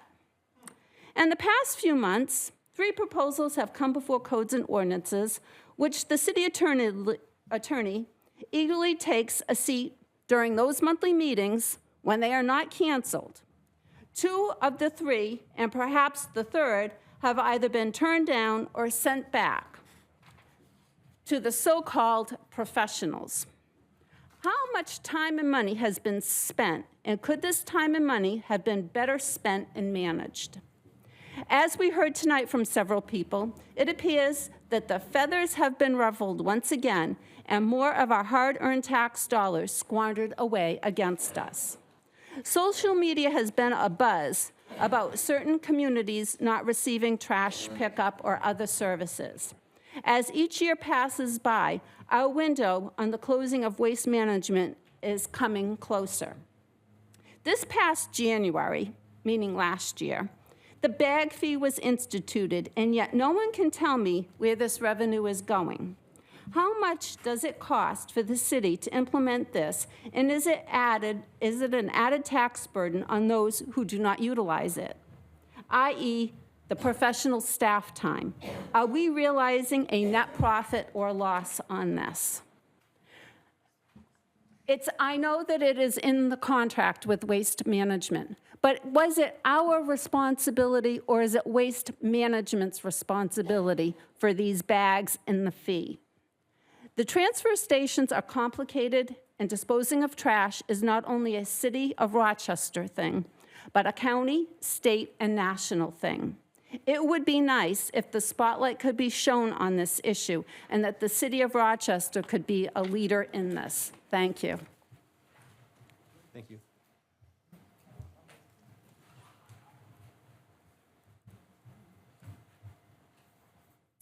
Hi, Carol Petrosevich, Ward 4. I wanted to thank you, City Manager. I know that I had seen the memo that you had played with the numbers and you got our tax rate much lowered. Thank you.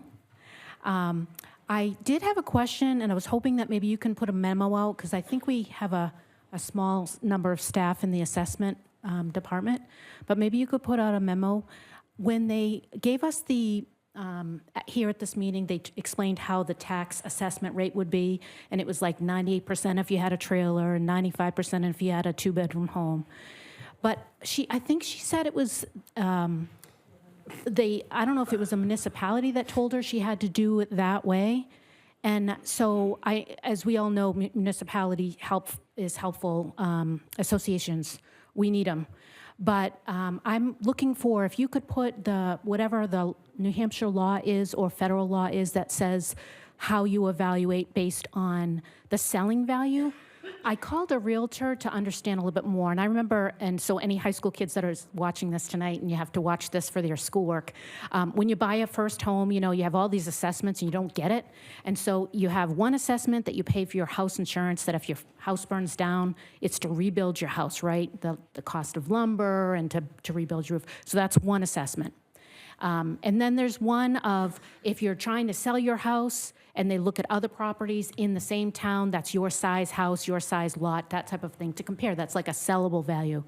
But the town assessment is supposed to be based on the value, meaning if there is a $4,000 square foot home with 4 bedrooms and it was built in 2024, and there's a 4,000 square foot home with 4 bedrooms built in the 1800s. That 1800 property, the assessment value is going to be much less because it's an older home. It's like the value of how long it's going to last. So if I had that 1800-year-old house and I put a new roof on it, my taxes would go up because the value of a brand new roof is just like I had a roof from 2024. And that makes perfect sense. But this is the only time I've ever seen it where it's on the resale value, like if the market value. And so I'm just looking to see if maybe you could just put a memo out to explain the law that forced it to be the way that it was this time, because I don't think it's ever been that way, or at least I haven't understand it. And the realtors I spoke to two explained it the way that I'm not good at explaining it, but that's what they were trying to say. Thank you so much for your help.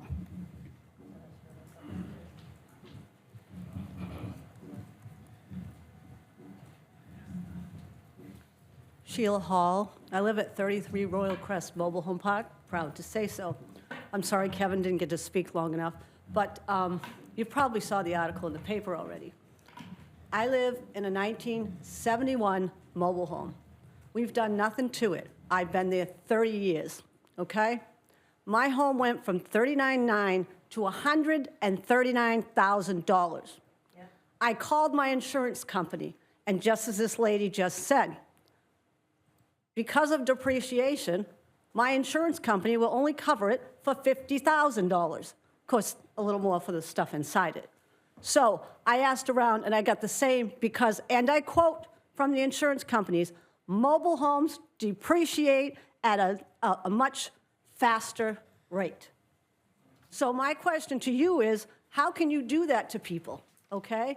I know there are bills to cover. I understand how that works, living in a co-op. But how can you do that to people? Ask yourselves, after I sat here and listened to the values of all your homes going down, and mine goes up, when all I have is my Social Security income. I'm not the only one on a fixed income. Am I irate? Yes. Am I going to be nasty? No. I just want to look you all in the eye and ask you, how can you do this? I have been born and raised in Rochester, lived here all my life, worked for the city of Rochester for 23 years, and now I see this, not just for me, but other mobile home owners. As Kevin has said, and I will reiterate, it is not for profit. It is strictly nonprofit in co-op mobile home parks. Just something to think about. Thank you.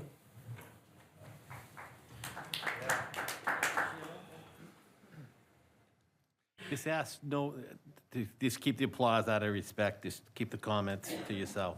Thank you. Good evening. Respect and give us eye contact. Thank you. Your Honor, Ward 6, I'd work recommend like that we pose a small recess to let things cool off a little bit. There's no second on that, so we'll continue. Just, you have your 5 minutes to come up here. Nothing from the audience to rile anybody up. That's why the clapping and the jeering doesn't accomplish anything. And we can't respond to any of these comments that are said during public input. That's why I asked that we be quiet. So let's move on. Thank you. Go ahead. Yeah, so earlier, one of the people who came up to spoke asked the council to waive the rules of order to permit him to speak longer than 5 minutes. The council can do that with a 2/3 majority vote. But I'm here to speak about the problem that the city currently has with over-enforcement. The code enforcement in the city is really getting out of control. We have the RV police, we have the grass police, the chicken police, you name it. It's getting out of hand. The city is using these codes to basically bully the public. And some of you might call it law enforcement. Well, how do you distinguish between law enforcement and bullying? Well, you look at who's actually following the law.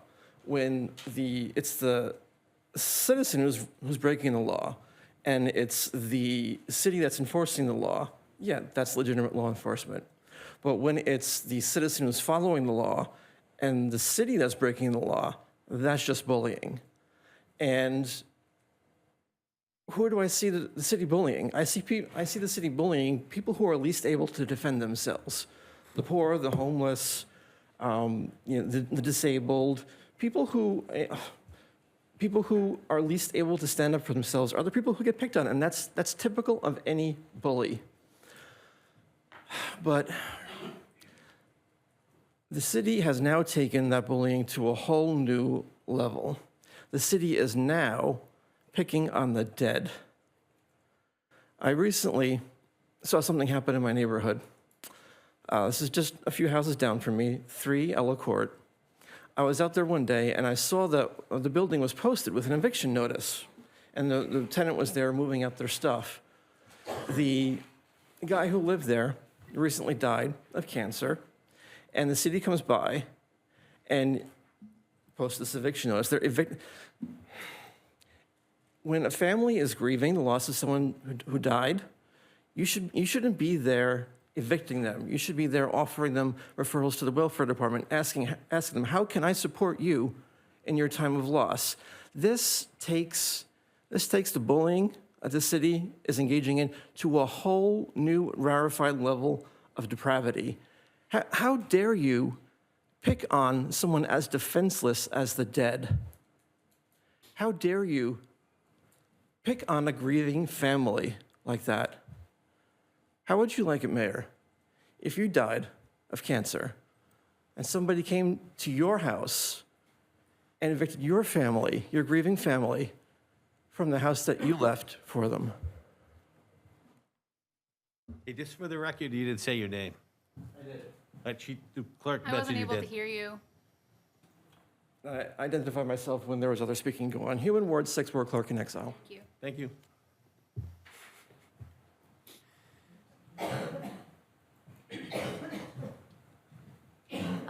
Catherine Anderson, Flat Rock Bridge Road. I'm not up here to talk about taxes or anything. I actually kind of had a question about, it circles back to the chicken thing. Is that okay? Okay. With people in the residential area, if you do have extra eggs and you give away a dozen or sell it for $4, what makes it different than Facebook Market? Because it's not like a huge customer audience. So if it comes into like policing how many people come to your house to buy something, like... Ms. Anderson, what you're talking about now is what was covered in the public hearing. We moved on from the public hearing. I know, but it's also like Facebook Market about like, people coming to your house to buy something. The eggs was an example because that was Okay. brought up, but like a coffee maker, that's a customer coming to my house or meeting up in a public place. I just was curious about like, policing, I guess, how many people can come to your house to buy a good or service from you. If it's eggs, coffee maker, a loaf of bread, a dozen cookies, like, or a quilt that I made for somebody. Like that was, I make things and people will, come and buy them. Can I not do that? Like, I just don't understand like where there would be a line drawn for goods and services. I mean, I don't have a business, it's a hobby and people will pay me for it. But that's just kind of a question I had about it, like Facebook Market sales, Okay, that's all. thank you.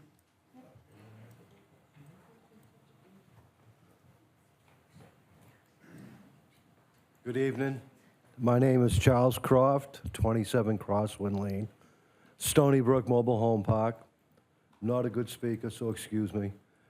I'm a little puzzled as how this revaluation actually made it through anybody's desk. I have a 1979 mobile home, bought it in 2018, assessed at $18,500. Working all my life here in Rochester, finally going to be able to live when I retire. No, I'm not. Thank you for that.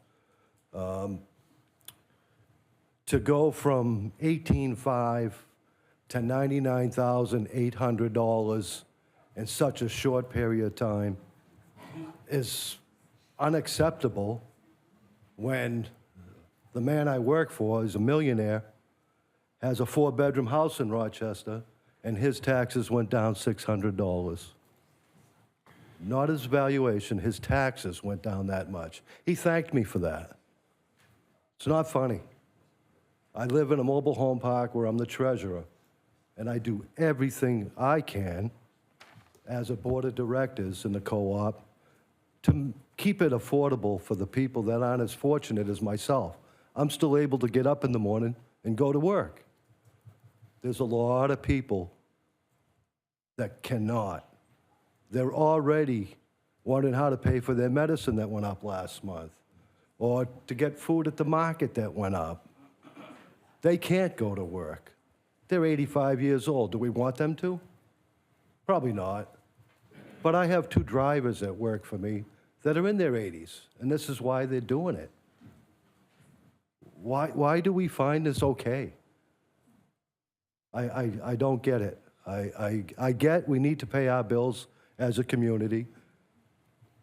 Absolutely. But this is not the way to do it.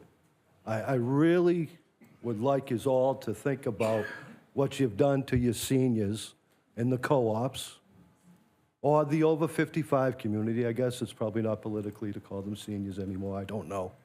But I do know this is wrong. This is definitely wrong. No such thing as depreciation anymore. It's all appreciation. I appreciate each and every one of you. I'm sure there's some of you that have served in our military. Thank you very much. Is this the way to thank me? Is this the way to thank my brothers? Or the ones that have passed and left to their family just a little bit of nothing? And then to give us no plowing of the roads, no picking up of the trash, no street lights, no trees comes down, we fix it. We have to do all that. We have to do all that with monies from people. They're not well off. They've worked hard. They've worked in the shoe shops here. I worked in the shoe shops here. How can any of us say this is acceptable? Thank you for your time. Thank you.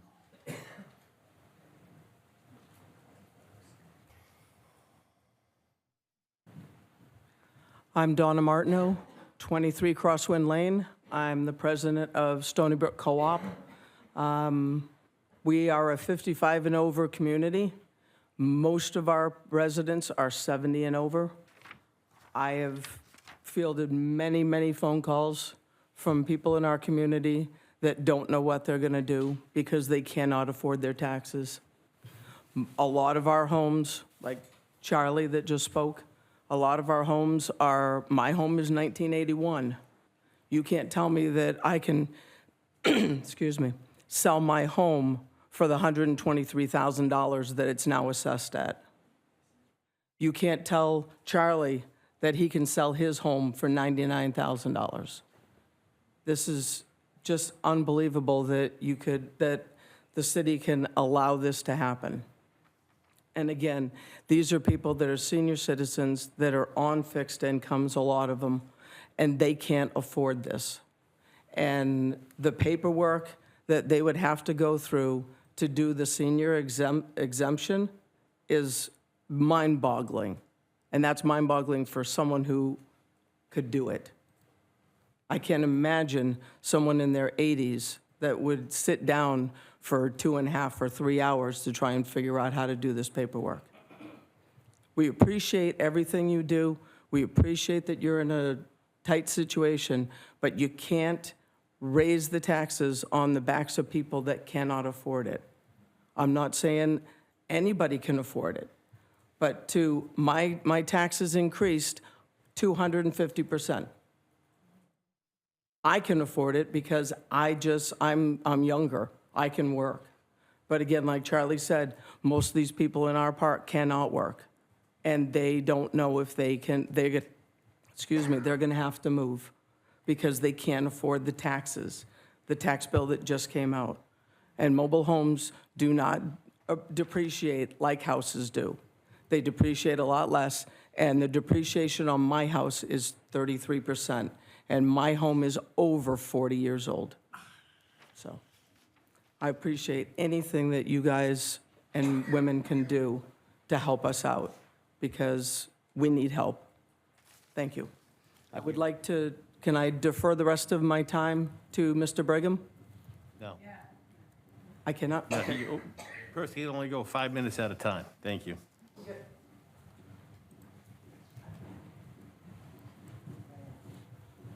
My name is J.R. Davis, 29 Wildflower Way. I'm here to speak regarding the tax issue. I have family in Rochester that live in single-family homes. While their assessed values went up, their taxes went down. Windswept Acres Co-op, once the tax bills came out, it contacted the city and the tax department and the assessment office, and was told that double-wide mobile homes went up 99%, single-wides went up 206%. Within our community alone, double-wides went up 200% and up. Single-wides went up 360% and up. We have elderly people that have maxed out the exemptions. They don't know what they're gonna do to pay taxes. It's just, you know, the park, I'm the treasurer for Windswept Acres. I've been assisting as well with helping seniors fill out their exemption paperwork and renew it, but it's just unaffordable. The taxes went down on even the assessed value on the park's land went up, but our taxes went down considerably for the park itself. But most of the residents, the taxes have tripled. And, you know, when they're not used to having a tax bill, they still have to pay. But even the regular people, I received a list from the city to use as a base to explain or show me the recent sales. And I tried to challenge that, didn't get any information, and was told I had to go through the abatement process and every resident would have to do the same thing. But I just think it's a lot of work, and especially for the elderly. I mean, a home like mine, I've been in my home over 13 years. My home was always assessed at $33,000. 4 years ago, it went up to $40,600. And now my home is at $146,000. My insurance company cannot cover nearly that amount. Don't even know if it would cost that much to replace my home. We've had realtors come out and go over comps and state that they cannot sell the homes nearly for the price the city is assessing them at. I mean, it's just, we had one home appraisal done in November, and it was over $40,000 below what the new assessment was, and that was a double-wide mobile home. I just don't see, I mean, mobile homes are supposed to depreciate, but when we can't even sell our homes, if you go online and look at current mobile homes for sale, doing the research, the homes, the starting prices are below what the city assessment shows. And then the market has already been slowing down to some extent. There's homes online, mobile or manufactured homes online that have gone down $30,000, $40,000 to try to sell them, and they're still for sale. And they started out below the assessed value, $20,000, $30,000 below that. So I don't know, I just appreciate your time, but it just seems very unfair to a lot of residents when it's supposed to be affordable housing, and now they can't afford it, and they're upset because they feel like they're gonna have to leave a place they've lived at for 20, 30 years. Yeah, that's all. Thank you for your time. Thank you.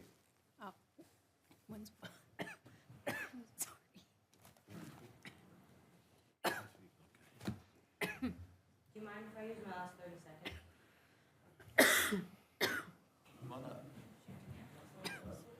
No, you already had your, I'm sorry, you already had your time. Can I We're use going to my the last next 30 person. seconds? Mike Grassi, 4 Perimeter Drive, Chestnut Hill Mobile Home Park. 1972 Holly Park, 4-inch insulation ripped in half, put in the walls. You can feel the cold, single pane glass windows, a green bathtub that not a one of you would step in the foot of. And you tripled our taxes. I hope you're proud of yourselves, and I hope you do something about it. My faith is not restored, but hopefully each and every one of you can help me. Because there's old people that I know, and they know that they come and give Narcan to, all the drug addicts and all the people. They don't want to help us. You don't pick up our trash. You don't plow our roads. You don't do anything. The bus won't even come in there. And you're going to triple mine, and yours are going to go down? A car payment? Yours are going to go down a car payment? I can barely make my truck payment. I bust my ass every day, and it ain't to help all you. You're supposed to help us. That's why you're where you are. So think about it. If it made any sense, great. If I didn't, I don't care. I feel better. Have a nice day, buddy. Thank you.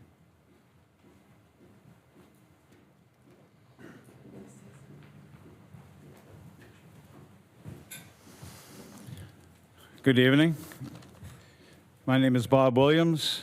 I'm the owner of Grandview Campground on 51 Four Rod Road. And I'm sure a lot of you have heard and seen, whether it was in MUR or the local paper, a lot of what's gone on at the campground. But what we have up there is a unique situation, a little bit different than some of what you've heard today, and I'd like to explain that. Grandview Campground has been there for 51 years, and we essentially opened the doors in May and closed down right after Columbus Day in October. So we get about 5.5 months worth of usage. We certainly pay our 12 months worth of taxes, but we can only be there for 5.5 months, and we stick to that. We lock the place down and ask everybody to go home and enjoy the winter.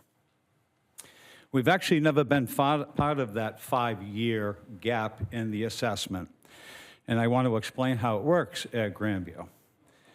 We are required and do, by April 1st each year, we provide the city a list with all of our patrons, their home address, and simply to answer a question. Is that camper registered or not registered? That's the list that's provided. Within a couple of weeks after receiving the list, the assessor's office comes in and essentially does a full-blown, site-by-site, trailer-by-trailer inspection of the property and assesses each and every year. So we never hit that 5-year gap as I see, with the rest of the city.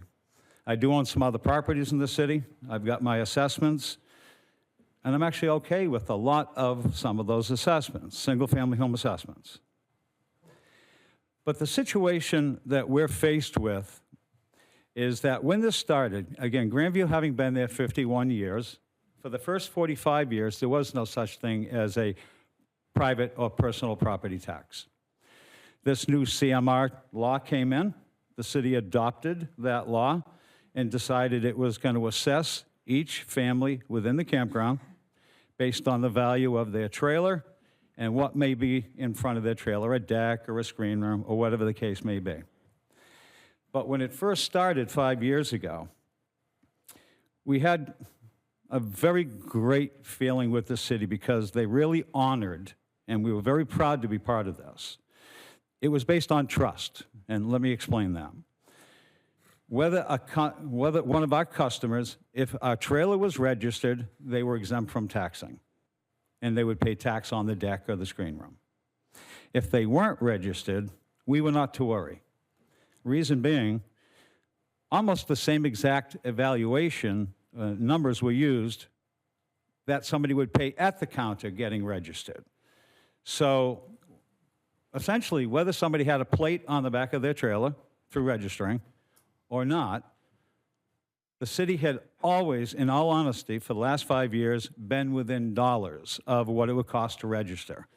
So a lot of our campers and our people up there honestly felt good that we chose to take the tax assessment and pay it to the city because the money went to our city, as opposed to when you register, as you know, a lot of that goes to the state. So it worked out just fine. And now why are we here today? We've had some people that have gone between 400% and 800% increase in valuations. But the difference is the formula that was used to assess these travel trailers, and they're all travel trailers. Once again, 5.5 months, they go home. But these travel trailers were assessed, and we were told point blank by the city, they were very nice to speak with, they explained that possibly the wrong formula was used. They took the last 7 sales of a place down the street from us that actually sells the lot, the camper, or the modular unit, which has fixed walls and permanent structures, landscaping, driveways, and they're open year-round. Well, the value of buying something like that essentially is a turnkey opportunity to live somewhere 12 months a year. And we got assessed using that same valuation. I really believe that was a miscalculated valuation, because how could you possibly compare a permanent structure with real estate year-round versus 5.5 months of a rolling RV that you tow behind your truck? We fell under the wrong assessment process. We truly did. 400% to 800%, there in itself tells you something is certainly wrong with the way we're assessed. And that's why I feel it's a little bit different. I feel for each and every person that spoke here tonight. We truly do. We have gotten it in a much different angle. To be that improperly assessed, we're reaching out to wonder, how can I help these people? Because we're just about to come to April 1st again. So this process, we only have until April 1 to have people get their trailers registered. A lot of the folks that camp there, they live all over the country. For them to get back here and register by April 1, which again is that deadline, that cutoff for the 2025 tax season, these people are going to, 2 years of assessments up to 400% to 800% an increase over a very short period of time. I mean, do we have to file 260 abatements? Is that really what it has to be? Are those abatements going to be assessed according to, well, behind the counter when you register, they might use Kelley Blue Book or NADA. That's the system the city used over the last 5 years. And it was always good. It was built on trust. And to get caught off guard this hard, a phone call ahead, Bob, we're looking at it quite differently here. You might want to get your peepers to run down there. These are good, smart people. If they thought this was coming, they'd have zipped down and registered their trailer instantly. I did it today. It cost me $58 to register my trailer. It was assessed for $67,000. That's all it cost me to do this today. So why didn't my people do it? I circle back. The trust over the last 5 years with the city has been phenomenal. The price we were being charged and assessed, our dollars stayed in the city. We were proud to do that. We're asking and wondering, how can we possibly ask for some help? Will these, if need be, is there any way we could be instantly reevaluated using a combination between an NADA book and a Kelley and just average the two? Because to go from a $150 tax bill to $1,100 overnight, when these people are honestly here for 5.5 months, they pack their bags and they head home. The 5.5 months they're here, they love this city. They come back year after year. Some people have been there for 50 years. And just to see them getting hurt that badly, off guard, when just a little forewarning, they would have gone and registered their trailer. And they can't even get here back enough in time to do it for 2025. 5 minutes are way out. 5 minutes? I appreciate your time. Thank you. May I ask a question afterwards? Just a question. Hi, everybody. Carolyn Stewart, 136 Milton Road, Rochester. I'm a property owner in the town, and I've been studying issues about property appraisal, not just in our town, but across the country. And what I'm hearing are possible standards of the uniform standards of property appraisal practice possibly may not be adhered to. I don't have the thick manual of the USPAP in my home. I know that the tax assessor does have. I went to her office a couple weeks ago. Can I see the USPAP manual? Do you have a copy of it in your office? No, I don't have that. Because I said to her, how are you making assessments on my property? I want to know that. She gave me a very vague answer, and she wouldn't answer the question. So I know there are currently legal cases going on in our country now. Denton, Texas, the Central Appraisal District there has been committing fraud. I'm not saying that's happening here, but I'm listening to what's going on back here. And I'm saying we need to make sure that we are obeying the USPAP orders of appraisal, because other towns in this country are being evaluated and taken to court about it. And we don't want that happening here, because that's a whole mess. We know our school districts, a lot in the country, are broke. I don't know about the school district in Rochester. I'm looking into that. Our school districts pull heavily on the desire for appraisals to go up. They do. They do. So the tax assessor, the appraiser, I think it was Mary Ann, I spoke to her, I'm not sure, forgive me. She said, no, we are going to be submitting all of our findings to the state according to the USPAP rules. I said, that's good. You did a mass appraisal. That's a thing. That's a legitimate thing. But I want to make sure, because I'm brokenhearted with my fellow residents here who are going to be kicked out of their homes, we want to make sure that the USPAP was followed. Because if it wasn't, that's problematic. Because Denton County, Texas right now, they're being sued big time. And not just Denton County, Texas, but other districts. Other lawyers are calling in to the lawyers that are defending the taxpayers down there. Denton County, Texas did not follow USPAP. They took 60,000 homes randomly out of the population that they have, and they just, their central appraisal district just assigned a value because the school district says, we need money. We need money for our schools, our bonds. We can't pay our bonds. You can't do that. The USPAP does not allow that. I want to make sure we're following USPAP in our town. You guys can follow up with that. I'm going to follow up with that. As we had a mass appraisal done. You can't assess mobile homes, a depreciating asset. I'm a real estate investor. Ooh, I'm an evil real estate investor. I know. These poor folks, when they've got their homes, they're not going to sell for that. No realtor. Maybe a flipper will buy it. Maybe. They're not going to pay that kind of money. So I'm just saying, we want to make sure we're obeying the USPAP rules. If we're not, we've got to find that out. Thank you. Thank you.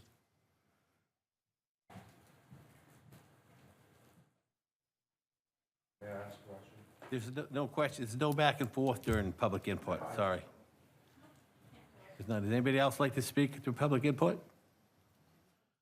Okay, hearing none, we're moving on. Oh, good, yeah. Thank you. Thank you. My name is Elizabeth Austin, 4 Perimeter Drive, Chestnut Hill Mobile Home Park. The address? 4 Perimeter Drive. Okay. 4. You got it. Perimeter. And honestly, shame on y'all. I can't even sell my trailer because it's pre-HUD.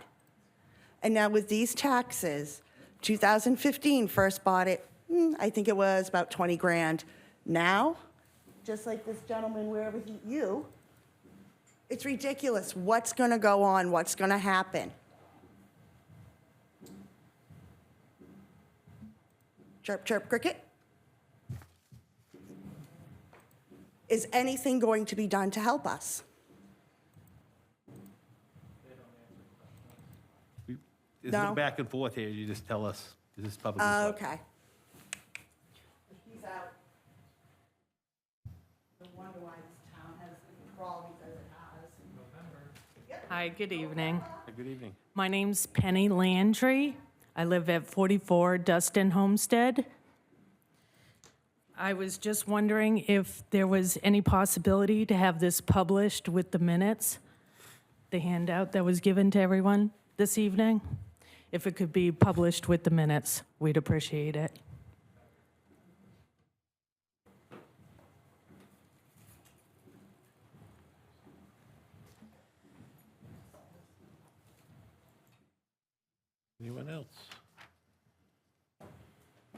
Okay, moving on from public input, communications from the city manager.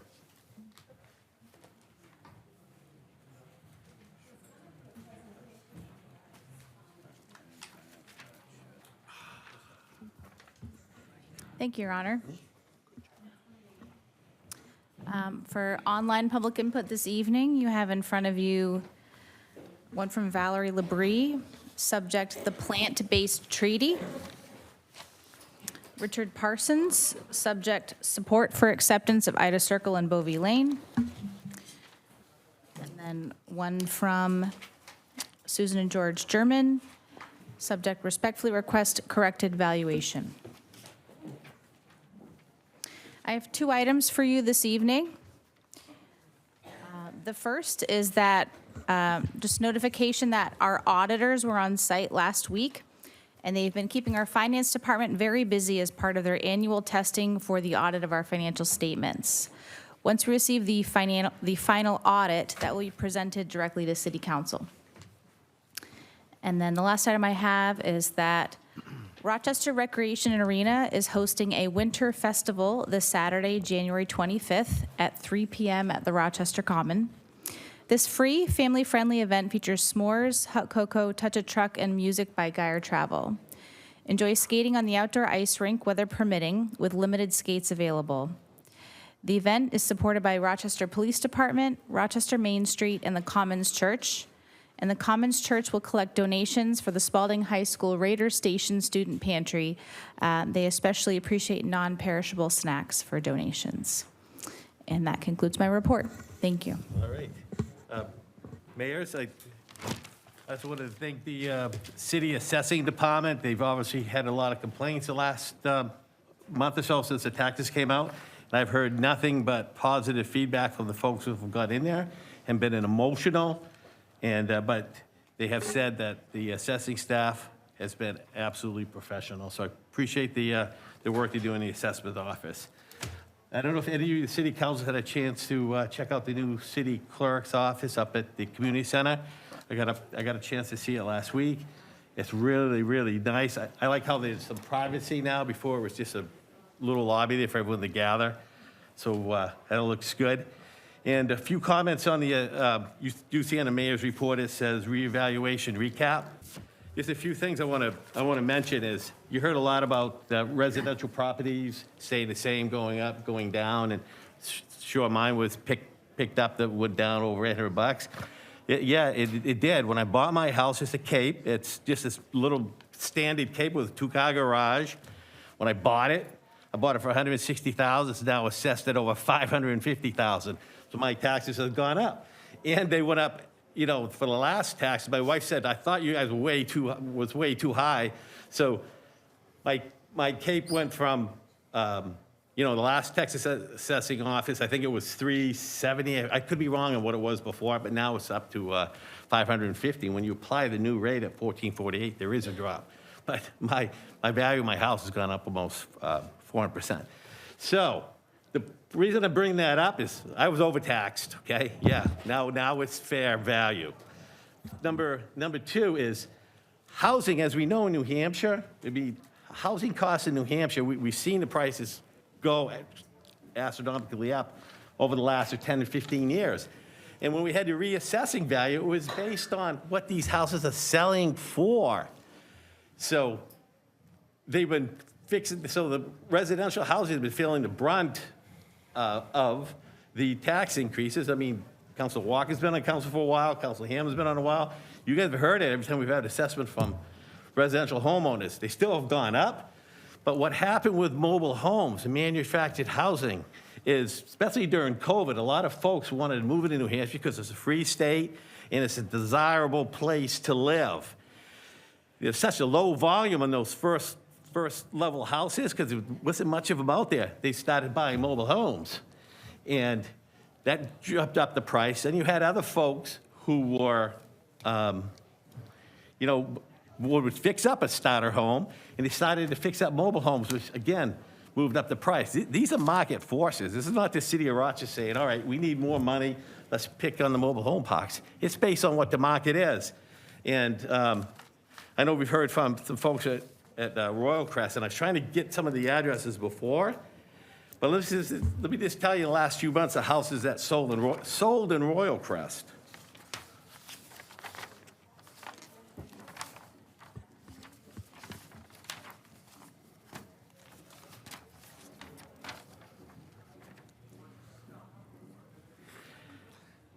On March 22nd, 2024, a house in Royal Crest that was built in 1976 sold for $145,000. Its new assessment is $142,300. I mean, what it was before, what it was last year, the assessed value was $37,000. Everyone know, people that know me know I was in law enforcement, for 30 years. And the first when I was a young police officer and working with young police officers, I'm telling you, most of them lived in the mobile home parks. It was an opportunity for them to save some money, sell at home after a few years, and buy their first home. I know we've heard a lot of sad stories, and I feel for you all. And there's exemptions out there. If you qualify for them, I hope you get them. But there's a woman that approached me 10 days ago on the weekend, and she said, hey, we bought our house for $50,000. The house next to us sold for $200,000. The trailer next to us sold for $205,000. We have $150,000 in equity. My husband has a pretty decent job. I got a decent job. We're going to put it up on the market and be able to buy a home. And I just heard from another person actually who lives in Royal Crest, that they're similar story. They bought their house 7 years ago for $45,000, and it's assessed up there in one of the higher level homes is assessed at. So looking to sell it and use that equity to move on to something else. It's the market. It's not any counselors up here that have said, okay, let's charge the city manager with raising the prices of mobile homes. It's the market. It's what people are willing to pay to live in these mobile homes. Again, we feel bad for the folks that are, on a fixed income. I hope you qualify for some of the exemptions so we can address with them. And I can just let you know, as a city council and as a mayor, we'll be talking about some of the assessment opportunities that we can address going forward, and certainly we can address the exemptions. So I know the goal of the city has always been to try to do a cyclical assessment every 2 years. So if we, using our own staff to do it. So instead of having that run after 5 years, you'd see that every 2 years it would go up. So that's one of the things that we're trying to do. And, it's obviously a staff issue. As far as spending taxes, I mean, I don't know if any of you looked at our tax rate. Our tax rate is $14.85. If you look at communities our size and comparable, most of them are $3 per thousand more. So if you wanted to have a mobile home in Somersworth, it was just the next town south of us, instead of $14.85, it's $18.70 per thousand you're paying, okay? So that's almost 50% increase in what you're paying right now in your taxes. Again, we all feel for the folks that are in fixed income and seeing that increase, but it's based on the market. It's not based on anything we have done up here. And I do take a little bit of disagreement with mobile home manufactured housings that depreciate at quicker value than stick-built. If you look at the stats from Fannie Mae, I just read it last week, that they're pretty equitable. The manufactured homes and stick-built homes are kind of following the same pace now. So as the city council, we'll look at this. We'll try to address the assessment issue and try to work on our exemptions as we can. And I know we have folks from the assessing office who just will give a general overview of how the assessing process. I'll turn it over.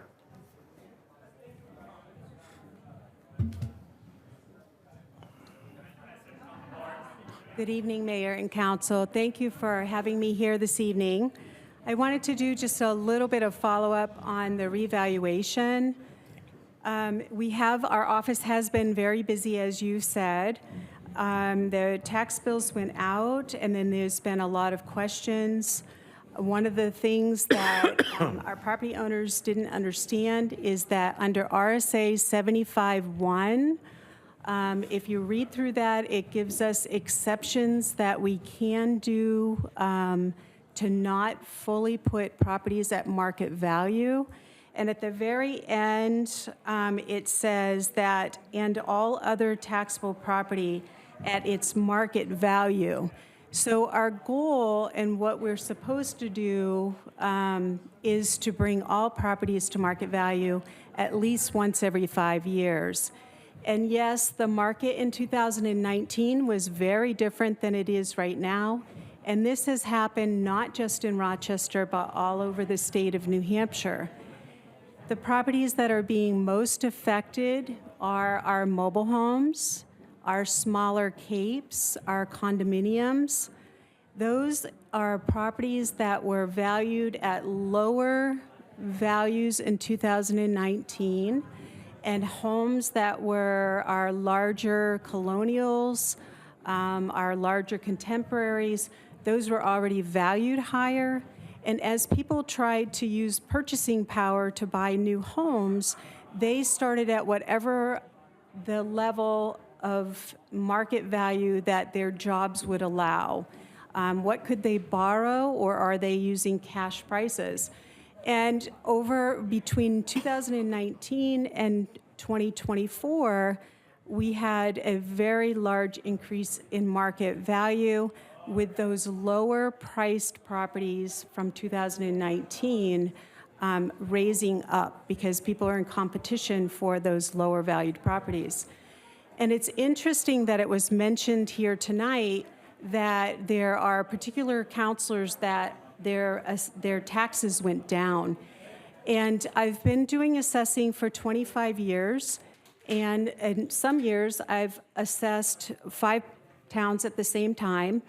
And one of the things that always holds true is that when assessments go up, the tax rate will go down, and vice versa. And I've experienced where the assessed values have gone down and the tax rate has gone up as a result. But what typically happens, because you are trying to achieve equity throughout the community, is that properties are now shifting to what their market value will be. And when that happens and a tax rate changes, we would say that it is very typical for taxes that a property owner is going to pay in a community that about 1/3 of them will go down, and 1/3 of them will stay around the same, and 1/3 of them will go up. And when I did the reassessment this year with my team, we didn't look at what was happening to the city council or any other properties specific to ownership or the type of property who lived in those homes. We had to just focus on market value. And if you would now look at what happened to the city council, you probably have about 1/3 that have gone down, 1/3 that have gone up, and 1/3 that have stayed about the same. And that probably happened throughout the community of Rochester. One of the things that I want to address is our exemption process and our credits. If you believe that you are eligible for an exemption or credit, and all of that information is available on our website, then we encourage you to apply for it by April 15th, and that would take effect for 2025. Our deadline for abatements is March 1st, and that is if you do not believe that your property would sell for the assessed value that we have on it, and again, that is a market value as of April 1st, 2024. The sales are available in our office. People have been very surprised at what the mobile homes have been selling for, and that's what I had to set the new values at. And the spreadsheets are all available on our website as well. The abatement process, the forms are Board of Tax and Land Appeals forms, and they require that you submit information that would substantiate your claims that you are not valued correctly. And that is put on the homeowners, the property owners, behest to provide that information to us. And again, that deadline is March 1st. We do have a full assessing team at this point, which is very nice. One of those people is new, and everyone else is very experienced in the assessing world. So if you call us or you come into our office, then we're able to answer your questions to the best of our ability. I do want to address the camper issue because we have had a lot of phone calls about that. Again, in the state of New Hampshire, we have to assess any property that that exists as of April 1st, or if your property is under construction, like the Lilac Mall is under construction and it was a % complete on April 1st, it would not have a full value as April 1st. But if a camper is sitting on a lot, no matter if that was leased or owned, or they pay rent, they will, in New Hampshire, have to be assessed at market value unless they register that camper. That camper has to be registered by April 1st, and then they are exempt from that travel trailer or camper from being taxed. And that's all part of our state statutes. It's not something that the city has control over. So right now we're asking people that if they were registered on April 1st of 2024 to submit that registration to our office, and we're doing administrative abatements because we were not aware of that registration. On April 1st or right around then, as you were told the process that happens in the assessing office, we did go out to the campgrounds. I was not here at that time, but my predecessor was. She went out, and we have to see the license plates with the registration on, or we don't consider it as registered. So that's something that has to happen. You can register your camper here in Rochester or in your state that you live in. So someone doesn't have to travel to New Hampshire to register that vehicle. It is considered a vehicle once it's registered. They can do it in their state that they live in.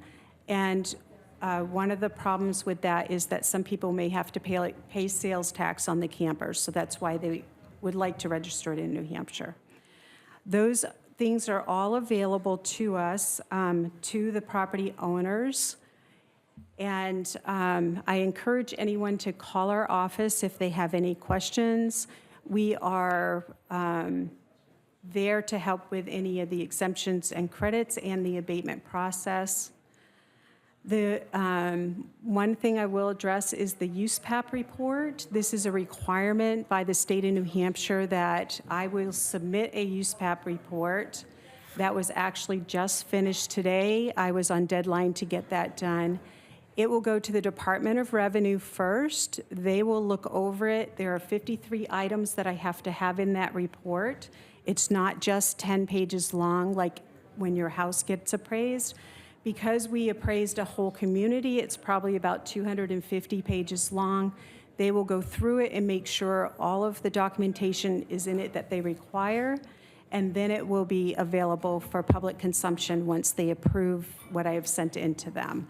We do have the 2019 USPAP report in our office, but it will not help you with this revaluation that we just did.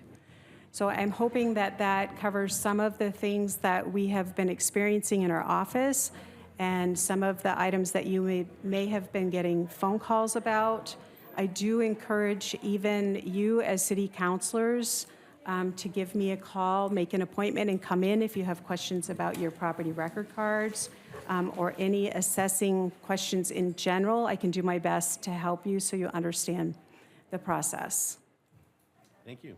You're welcome. Appreciate it. Department reports. Any questions from the city manager on the department reports that are in our packet? Mr. Mayor? Yes. That's not a question, it's just a comment. A comment about the report? Yeah, the report. Go yeah. ahead. And I noticed in the rec arena one, they talked about painting the upper parts of the walls and stuff. I just wanted to point out that I personally have been in there a lot. We've been using it for basketball this year. I just wanted to acknowledge that the rec arena program has been extremely helpful to work with, and we've had outside towns come in for our programs, and they've been extremely complimentary of the updates that the Rec Arena did to the gym. Great, well noted. All right, we have no non-meeting or non-public meeting. Without any objection, I adjourn the meeting.